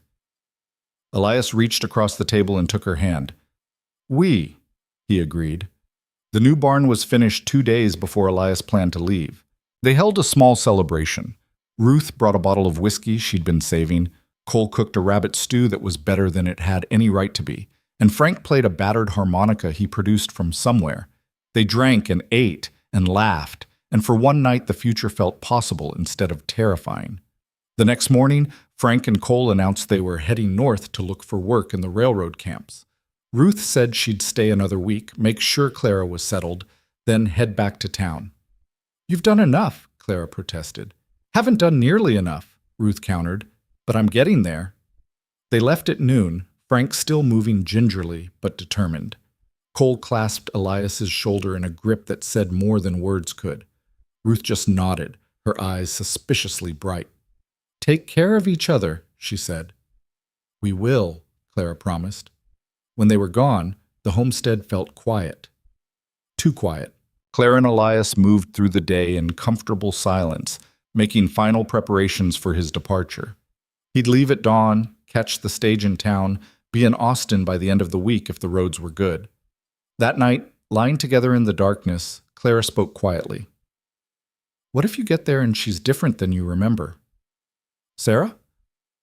Yeah. Elias considered it. She probably is different. People change. What if you still love her? He heard the fear beneath the question. I did love her, past tense, and part of me probably always will, same way you'll always carry something for Thomas. But that's not the same as wanting that life back. How do you know? Because I've had months to think about it, months of imagining what it would be like to show up in San Francisco, see her again, meet James, and every time I imagine it, I feel... He searched for the right word. Sad. That's all. Just sad for what was lost. But when I think about coming back here, to you, to this place, he pulled her closer. That doesn't make me sad. What does it make you? Hopeful, terrified, alive. He kissed her forehead. All the things I thought the war had burned out of me. Clara was quiet for a moment, then, I'm going to worry every day you're gone. I know. And if you're not back in 6 weeks, I'm coming after you. I believe you. She turned in his arms to face him. Promise me one more time. I promise. Say it. I'm coming back, Clara. To you. To this. I'm coming back. She kissed him then, fierce and desperate, and they made love with the intensity of people who knew how fragile everything was, how quickly it could all be taken away. Afterward, they lay tangled together, neither sleeping, both trying to memorize the feeling of being held. Dawn came cold and clear. Elias dressed quietly, gathered his small pack, checked his money for the 10th time. Clara made coffee and eggs neither of them could eat. They moved around each other in the pre-dawn darkness, careful and brittle. At the door, Elias stopped and looked back at the cabin. His cabin. Clara's cabin. Their cabin, maybe, if he could believe in that word. 6 weeks, Clara said. 6 weeks. Don't make me a liar for trusting you. I won't. He kissed her one last time, climbed onto the borrowed horse, and rode toward town without looking back. If he looked back, he might not leave. And he needed to leave. Needed to see James. Needed to close that door properly. Needed to know for certain what he was choosing. The stage to Austin left at 8. Elias bought his ticket, stored his pack, and sat on the bench outside the station watching the sun climb. Other passengers arrived. A merchant, a young couple, a woman with 2 small children. Normal people living normal lives, untouched by war or gunfights or impossible choices. He envied them for about 5 seconds. Then the stage arrived and the moment passed. The journey to Austin was long and uncomfortable. Then came the train to El Paso, then another stage to Tucson, then the railroad west to California. 6 days of travel that blurred into a sameness of motion and noise in strangers' faces. Elias kept to himself, spoke little, ate less.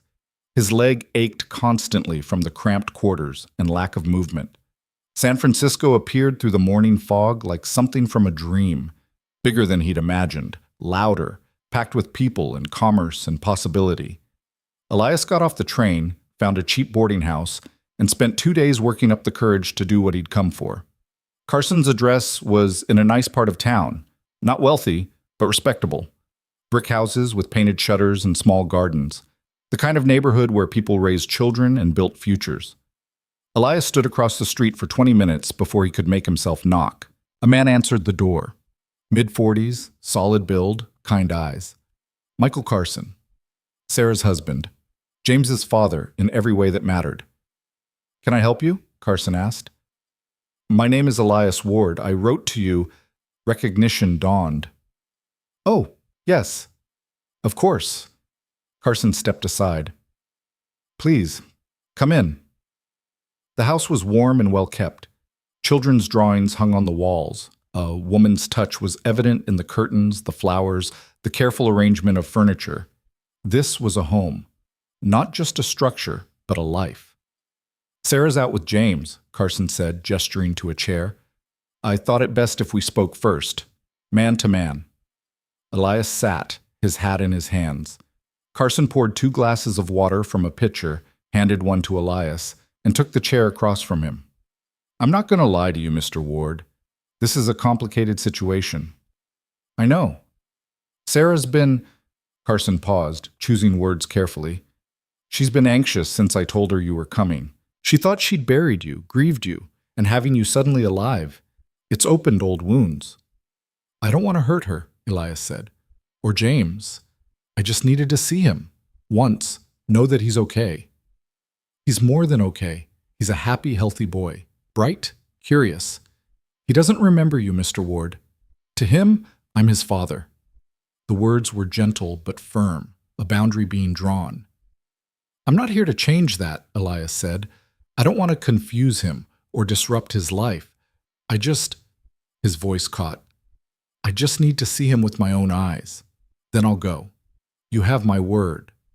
Carson studied him for a long moment. Then he nodded. "All right, they should be home within the hour. But Mr. Ward, when you see him, you're a friend of the family. Nothing more. Sarah will introduce you that way. Can you live with that?" It hurt, but Elias nodded. "Yeah, I can live with that." They waited in awkward silence. Carson asked about Texas, about the war, about Elias's plans. Elias answered carefully, revealing little. This man had earned the life Elias had lost. There was no anger in that realization, just acceptance. The front door opened. A woman's voice called out, bright and musical. "Michael, we're home!" Elias stood, his heart hammering. Sarah came into the room and stopped dead. She looked older, lines around her eyes that hadn't been there before. Her hair shorter, pulled back in a practical bun, but still recognizably Sarah. The woman he'd married in a small church in Austin when they were both too young to know what they were promising. "Elias," she breathed. "Hello, Sarah." They stared at each other across the room, an entire history passing between them in that look. Love, loss, grief, forgiveness, things that couldn't be spoken. Then a small voice said, "Mama? Who's that?" James appeared from behind Sarah's skirts, 7 years old now, tall for his age, with his mother's eyes and a stranger's features. He looked at Elias with open curiosity, no fear, no recognition. Elias's throat closed up completely. "This is Mr. Ward," Sarah said, her voice remarkably steady. "He's an old friend, from before we came to California." "Hello, Mr. Ward," James said politely. "Hello, James." Elias managed to keep his voice level. "You've grown since I last saw you." The boy smiled, pleased. "How long ago was that?" "A long time. You were very small." "I don't remember." "That's okay." Carson cleared his throat. "James, why don't you show Mr. Ward your drawings, the ones from school?" "Okay." The boy ran off to retrieve them, his energy boundless. Sarah moved closer to Elias, her voice low. "I didn't think you'd actually come." "I needed to." "I know." She glanced toward where James had disappeared. "He's happy, Elias. He doesn't need—" "I know that too. I'm not here to take anything from you." He met her eyes. "I'm here to let go." Understanding passed between them. Sarah's eyes filled with tears. "I'm sorry. For everything. For giving up on you. For—" "Don't." Elias's voice was gentle. "You survived. You built something good. That's all anyone can do." James bounded back in, arms full of papers. He spent the next half hour showing Elias his drawings, his schoolwork, telling stories about his friends and his teacher and the dog he wanted to get. Elias listened to every word, memorizing his son's voice, his laugh, the way he gestured when he got excited. This boy was a stranger, but he was healthy and loved and full of possibility. That was enough. It had to be enough. When it was time to leave, Sarah walked Elias to the door. "Will you—" She stopped. "Will we see you again?" "No, this was goodbye," she nodded, not surprised. "Where will you go?" "Back to Texas. I've got—" He almost said a life there, but settled on people waiting for me. "I'm glad." Sarah touched his arm briefly. "Be happy, Elias. You deserve that." "So do you." He left without looking back, walked through the San Francisco streets with tears on his face that he didn't bother hiding, found his boarding house, sat on the bed, and let himself fall apart for exactly 10 minutes. Then he washed his face, packed his bag, and went to the train station. He was going home. The journey back felt different, faster, lighter, despite covering the same exhausting miles. Elias found himself watching the landscape change, the cities thin out, the scrub country appear. Texas had never looked so good. He arrived in town 5 weeks and 3 days after leaving, faster than he'd promised. The stage dropped him at noon, and he walked the last 3 miles to the homestead, his pack on his back, his heart beating faster with every step. The place looked different, good different. Someone had planted winter vegetables, fixed the fence, built a small chicken coop. Clara's horse was in the corral, but there was a second horse too. Company, probably. Ruth or one of the Delaney's checking in. Elias walked into the yard and stopped. Clara was on the porch, mending a harness. She looked up at the sound of his boots and went absolutely still. They stared at each other across 20 feet of dirt and possibility. "You're early," she said finally. Couldn't stay away. "Did you—" She couldn't finish. "I saw him. He's good. Happy. He doesn't need me." Elias dropped his pack. But I needed to see him, to know for sure. And now I know. Clara stood slowly, setting aside the harness. And I'm home. If you'll have me. She crossed the porch, came down the steps, walked toward him with her eyes locked on his. When she reached him, she didn't say anything, just grabbed his coat and pulled him into a kiss that said everything words couldn't. When they finally broke apart, both breathing hard, Clara rested her forehead against his. "Don't ever leave again," she said. "I won't. Promise. I promise." She kissed him again, softer this time. Then she took his hand and led him toward the cabin. "Come on, you need to eat. You look like hell." "Good to see you too." She smiled, real and bright. "Yeah, it is good to see you." And walking into that cabin, with Clara's hand in his and the smell of home all around him, Elias finally understood what he'd been fighting for all along. Not the past, not what was lost, but what could still be built. The second horse in the corral belonged to Ruth. She'd stayed longer than a week, claiming the weather was too unpredictable for travel, though both she and Clara knew the real reason. She'd been waiting to see if Elias would actually come back. When he walked into the cabin behind Clara, Ruth looked up from the stew she was stirring and just nodded like she'd known all along. "Took you long enough," she said. "Good to see you too," Elias replied. "You look like you rode hard." "I did." Ruth ladled stew into a bowl and shoved it across the table. "Eat. Then you two can do whatever reunion nonsense you've been holding back on." Clara actually blushed. Elias had never seen her blush before. They ate in comfortable silence, the kind that came from people who didn't need to fill every gap with words. After the meal, Ruth announced she was heading back to town in the morning, said her goodbyes like she was leaving for an hour instead of possibly forever, and retreated to the barn to give them privacy. Alone in the cabin, Clara seemed suddenly uncertain. She stood by the stove, wiping her hands on a cloth that didn't need wiping, not quite looking at him. "So," she said finally, "you saw him." "Yeah." "And?" Elias crossed to her, gently took the cloth from her hands, and set it aside. "And he's a good kid. Smart. Happy. He's got a life, a real one, and I'm not part of it. Does that—" She struggled. "How does that feel?" "Sad. Final. Right." He cupped her face. "I needed to see him to know for sure that coming back here wasn't running away from something. It was running toward it."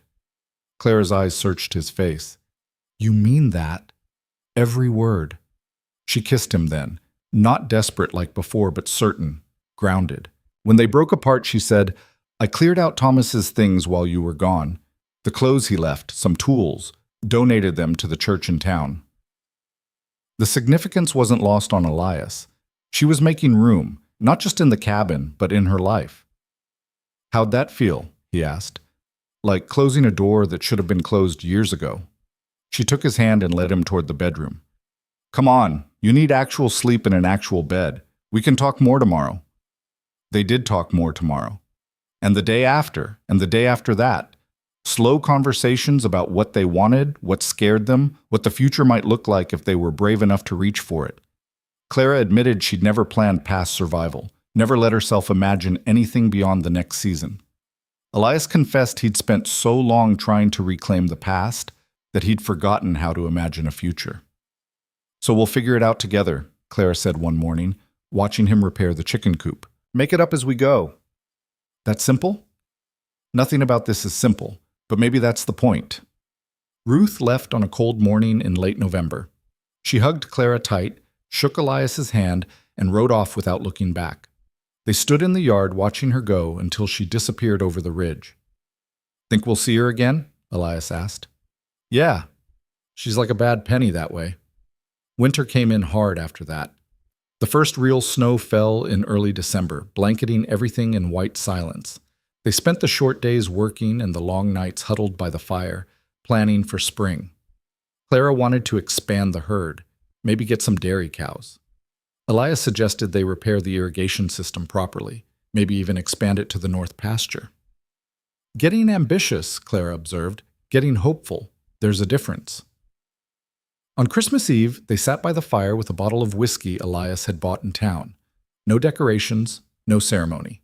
Just two people marking the day because the calendar said to.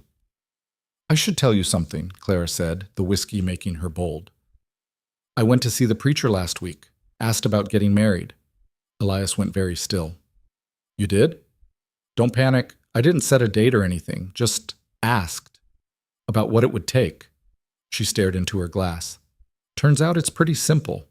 Show up, say some words, sign a paper. Done. And you want to do that?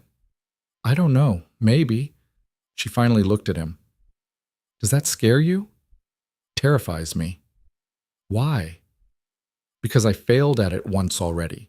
Failed Sarah, failed James. What if I fail you too? Clara set down her glass and turned to face him fully.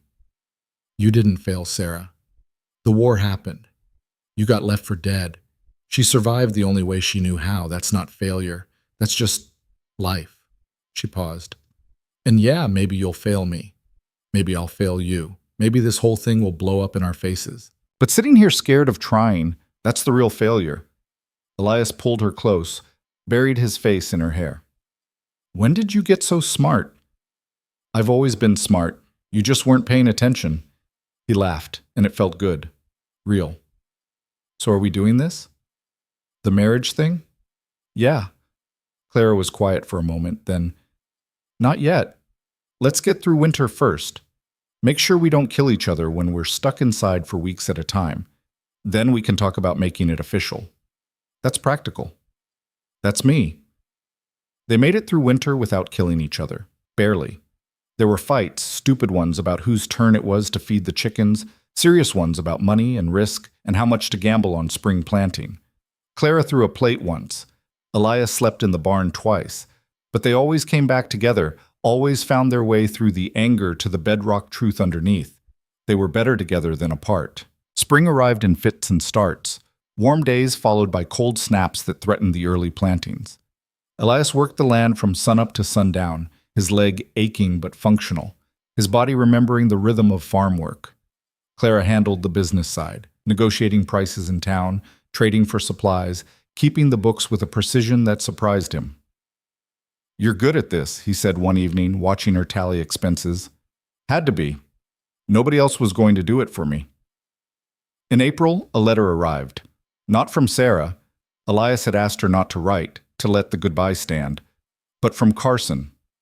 It was brief and formal, informing Elias that James was doing well in school, had joined a choir, and occasionally asked about Mr. Ward, the man who came to visit. He remembers you, Clara said, reading over Elias's shoulder. Not as his father, just as some stranger who looked at his drawings. Is that enough? Elias folded the letter carefully. It has to be. He didn't write back. There was nothing more to say. That chapter was closed. May brought unexpected visitors. Frank and Cole Delaney rode in one afternoon, looking dusty and tired but grinning ear to ear. Heard you two were still alive, Frank said, dismounting. Thought we'd come confirm it. They stayed 3 days, helping Elias build a proper smokehouse and regaling them with stories from the railroad camps. On the third night, sitting around the fire, Cole turned serious. There's work up north if you want it, he said. Railroad's expanding. They're paying good wages for experienced men. Elias glanced at Clara. She was watching him, her face carefully neutral. Appreciate the offer, Elias said, but I'm where I need to be. Cole nodded like he'd expected that answer. Fair enough. Offer stands if you change your mind. They left the next morning, and the homestead felt quiet again. Clara stood beside Elias, watching them ride off. You could have gone, she said. I would have understood. I know, but I didn't want to. She took his hand. Good. In June, the county held a meeting to discuss a new irrigation project, a canal system that would bring water from the river to the outlying homesteads. The cost would be shared among the landowners, with labor contributed by each according to their means. Elias and Clara rode to town for the meeting. The room was packed with farmers and ranchers, all arguing about costs and benefits and who should contribute what. The discussion went in circles for an hour before the county engineer stood up with maps and numbers. The project would work. It would cost each landowner about $200 in materials plus 30 days of labor. In return, they'd have reliable water for the first time in the county's history. Elias looked at Clara. She was doing math in her head. He could see it. $200 was more than they had liquid, but they could afford it if they were careful. "We're in," Clara announced, her voice cutting through the debate. Heads turned. "We'll contribute our share," she continued. "Money and labor, both." One by one, the other landowners agreed. The project was approved. Walking back to their horses after the meeting, Elias said, "That was a big commitment." "It was the right commitment. This canal gets built. Our land's worth twice what it is now, maybe more." Clara swung into her saddle. "Besides, we're not just surviving anymore. We're building something that lasts." The canal project started in July. Elias worked alongside 24 other men, digging and hauling and setting the wooden channels that would carry water across miles of dry land. It was brutal work in the summer heat, but there was something satisfying about it. They were creating something together. Not fighting, not defending, just building. He came home each night exhausted, his hands raw, his back screaming. Clara had dinner waiting, along with cold water for washing and salve for the blisters. They fell into an easy routine: work, eat, sleep, repeat. No romance, just partnership. And somehow that felt more intimate than anything else. On his birthday in August, a date Clara had pried out of him weeks earlier, she surprised him with a cake. It was lopsided and slightly burned, but it was a cake. "You made this?" he asked, genuinely touched. "Ruth gave me the recipe. I may have messed up the oven temperature." Clara cut him a slice. "But it's the thought that counts, right?" It tasted like charcoal and sugar. Elias ate every bite.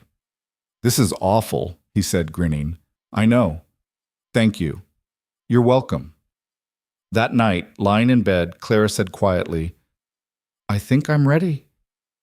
"Ready for what?" "To get married, if you still want to." Elias turned to look at her in the darkness. "You sure?"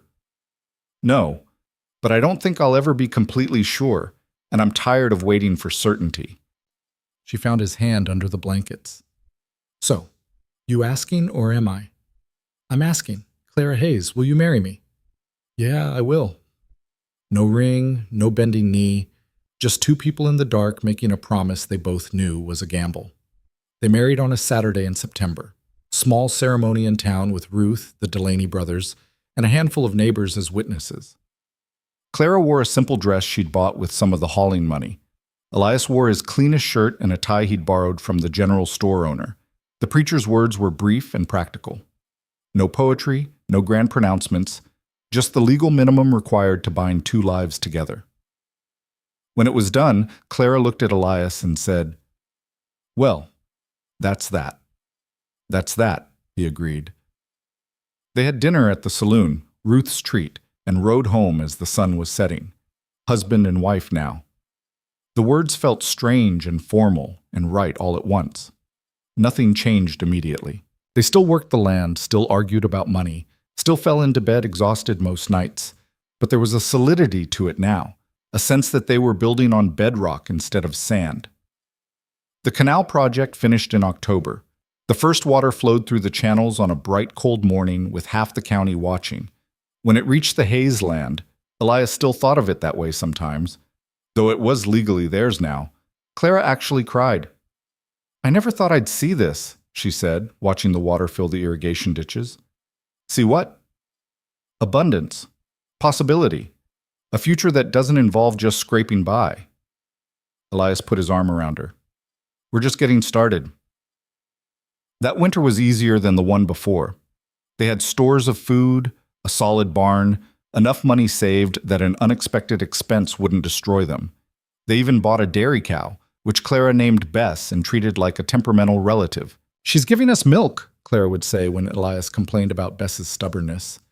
"She can be as difficult as she wants." Spring came again, and with it, planting season. They put in twice as much as the year before, gambling on the new irrigation system. The gamble paid off. The crops came in strong, the vegetables thrived, and by summer they were selling surplus at the market in town. "We're going to make it," Clara said one evening, looking at the account books. "You sound surprised." "I am, a little." She closed the ledger.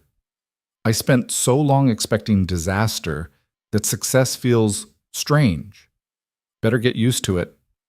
In July, a telegram arrived for Elias. He opened it with trembling hands, fearing bad news from California. It wasn't from California. It was from Robert Kincaid, the lieutenant who'd tracked him down 2 years ago. The message was brief. Veterans settlement thriving. Expansion planned. Could use experienced leadership. Interested? Elias showed Clara the telegram that night. "What do you think?" he asked. She read it twice. "I think it's an opportunity. Not for us, but for someone who needs it. I'm not interested in leading a settlement." "I know, but you could write back, tell him about some of the men from town who are struggling, connect them with Kincaid." Clara handed back the telegram. "You don't have to fix everyone's problems, but you can point them toward help." Elias did exactly that. He wrote to Kincaid with the names of 3 veterans in town who were barely surviving, men who'd come back broken and stayed that way. 2 of them eventually made their way to California. The 3rd died that winter, drunk and alone. Elias went to the funeral, barely attended, and felt the weight of survivors' guilt all over again. "You can't save everyone," Clara said when he came home. "I know."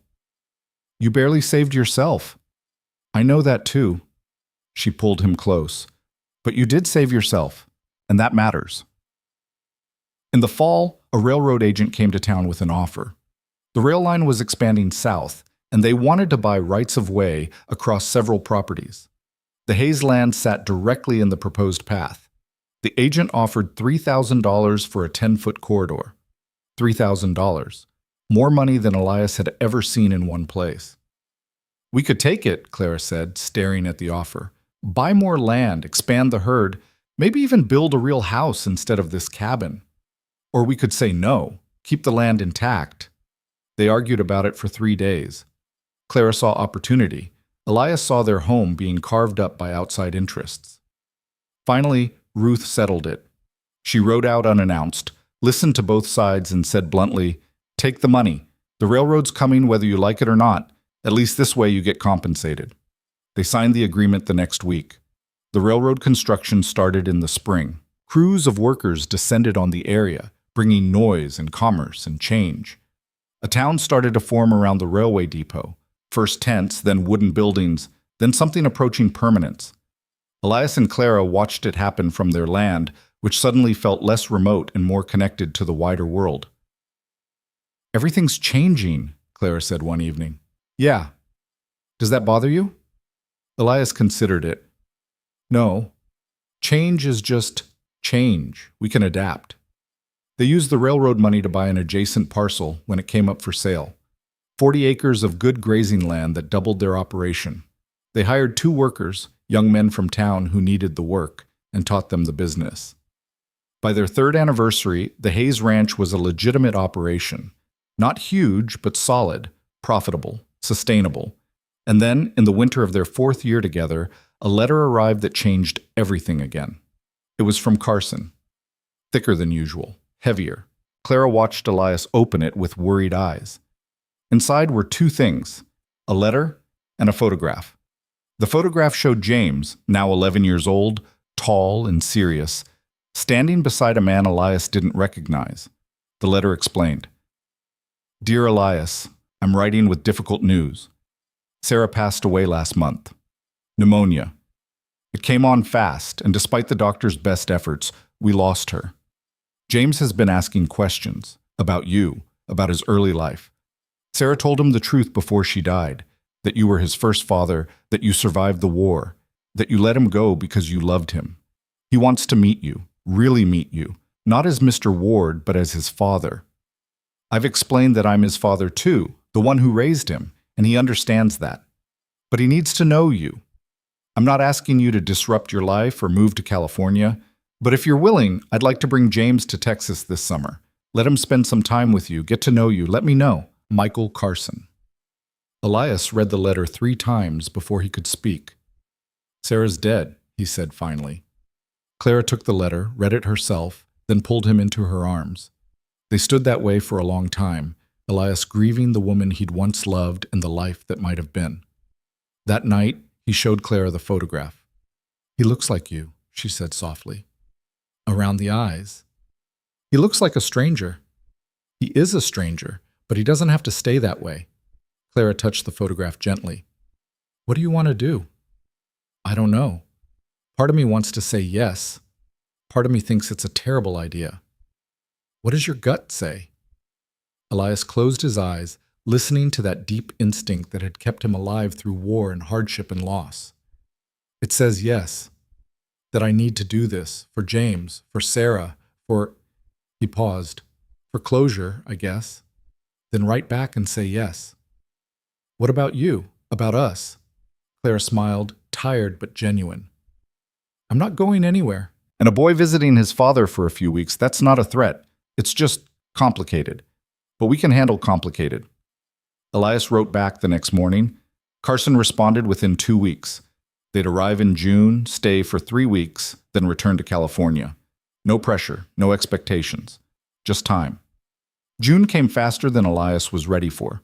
He and Clara prepared the cabin, built a small addition for a guest room, tried to make the place look like somewhere a city boy wouldn't find completely foreign. "Stop fussing," Clara finally said. "He's coming to meet you, not judge our housekeeping." "I know, I just want it to be perfect. I get it, but perfect isn't real. Just be yourself." Carson and James arrived on a Tuesday afternoon, riding in on the new railroad and hiring a wagon from town. Elias saw them coming from a quarter-mile away and had to force himself not to run. When the wagon pulled into the yard, James stepped down first. Taller than in the photograph, lanky like all boys that age, nervous but trying to hide it. "Hello, sir," he said formally. "Hello, James." Elias's voice caught. "You can call me Elias, or whatever you're comfortable with." Carson clasped Elias's hand. "Thank you for agreeing to this." Clara appeared from the barn, wiping her hands on her apron. Elias introduced her simply as Clara, my wife. James's eyes went wide. "You're married? 3 years now. Does that make her my—" James struggled with the vocabulary. "Stepmother, I suppose," Clara said gently, "though that's a lot of weight for a first meeting. How about we just say friend for now?" James nodded, relieved. The first few days were awkward. James was polite but distant, clearly overwhelmed by the strangeness of it all. Carson stayed close, a stabilizing presence. Clara gave them space but remained available, her quiet competence putting everyone at ease. Gradually, James relaxed. Elias showed him the ranch, taught him to ride properly, let him help with the evening chores. They didn't talk about the past at first, just moved through the present, building comfort through routine. On the 5th night, James finally asked, "What was my mother like when you knew her?" They were sitting on the porch, watching the sunset. Elias chose his words carefully. "She was young, hopeful. She believed in building a life even when everything around us said it wasn't possible." He paused. "She loved you more than anything. That never changed." "Mr. Carson said you went to war and everyone thought you died." "That's right. Were you mad when you came back and she'd married him?" Elias looked at the boy, his son, in blood if not in life, and told him the truth. "I was hurt, but I wasn't mad. She survived the only way she could, and she gave you a good father. That's all that mattered." James was quiet for a long time. Then, "Can I ask you something weird?" "Sure. Do you ever wish, do you think about what it would have been like if you'd come home and everything was still normal?" "All the time," Elias admitted. "But wishing doesn't change anything. We've got the life we've got. Best we can do is make it count." James nodded slowly, processing. "I'm glad I came here. To meet you. I'm glad you did too." The 3 weeks passed quickly. James loosened up, started calling Elias by name instead of sir, even laughed at Clara's terrible jokes. Carson spent most of his time reading in the shade, giving Elias and James space to build whatever relationship they could. On the last night, Carson pulled Elias aside. "Thank you," Carson said, "for letting him see who you are. It helped, more than you know. He's a good kid. You raised him right. We both did. Different times, different ways, but we both contributed." Carson extended his hand. "I'd like to bring him back next summer, if that's all right with you." Elias shook his hand. Yeah, I'd like that. They left the next morning. James hugged Elias, briefly, awkwardly, but genuine. See you next year, he said. Next year, Elias confirmed. When they were gone, Clara found Elias in the barn, staring at nothing. You okay? She asked. Yeah, I think I am. That was hard. Yeah, but it was also good. Right, maybe. He turned to look at her. I'm not his father, not really, but I'm not nothing either, and that's okay. Clara kissed him gently. More than okay. James did come back the next summer, and the summer after that. Each visit a little easier, a little less weighted with the past. By the time James was 15, he was spending whole summers on the ranch, working alongside Elias, learning the business. You ever think about staying? Elias asked him once, half joking. Sometimes, but my life's in California, school, friends, everything. James paused.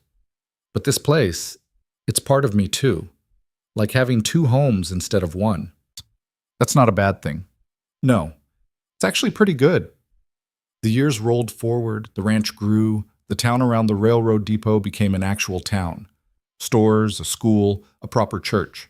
Elias and Clara were no longer outsiders struggling to survive, but established members of the community. Ruth passed away in her sleep when she was 67. They found her in her boarding house room, peaceful and undisturbed. The funeral was standing room only. Turned out half the county owed her something, money, favors, second chances. She was better than all of us, Clara said at the grave. Yeah, Elias agreed. She was. Frank Delaney died in a mining accident up north. Cole sent a letter. Elias read it once and put it away, adding another name to the list of people who hadn't made it.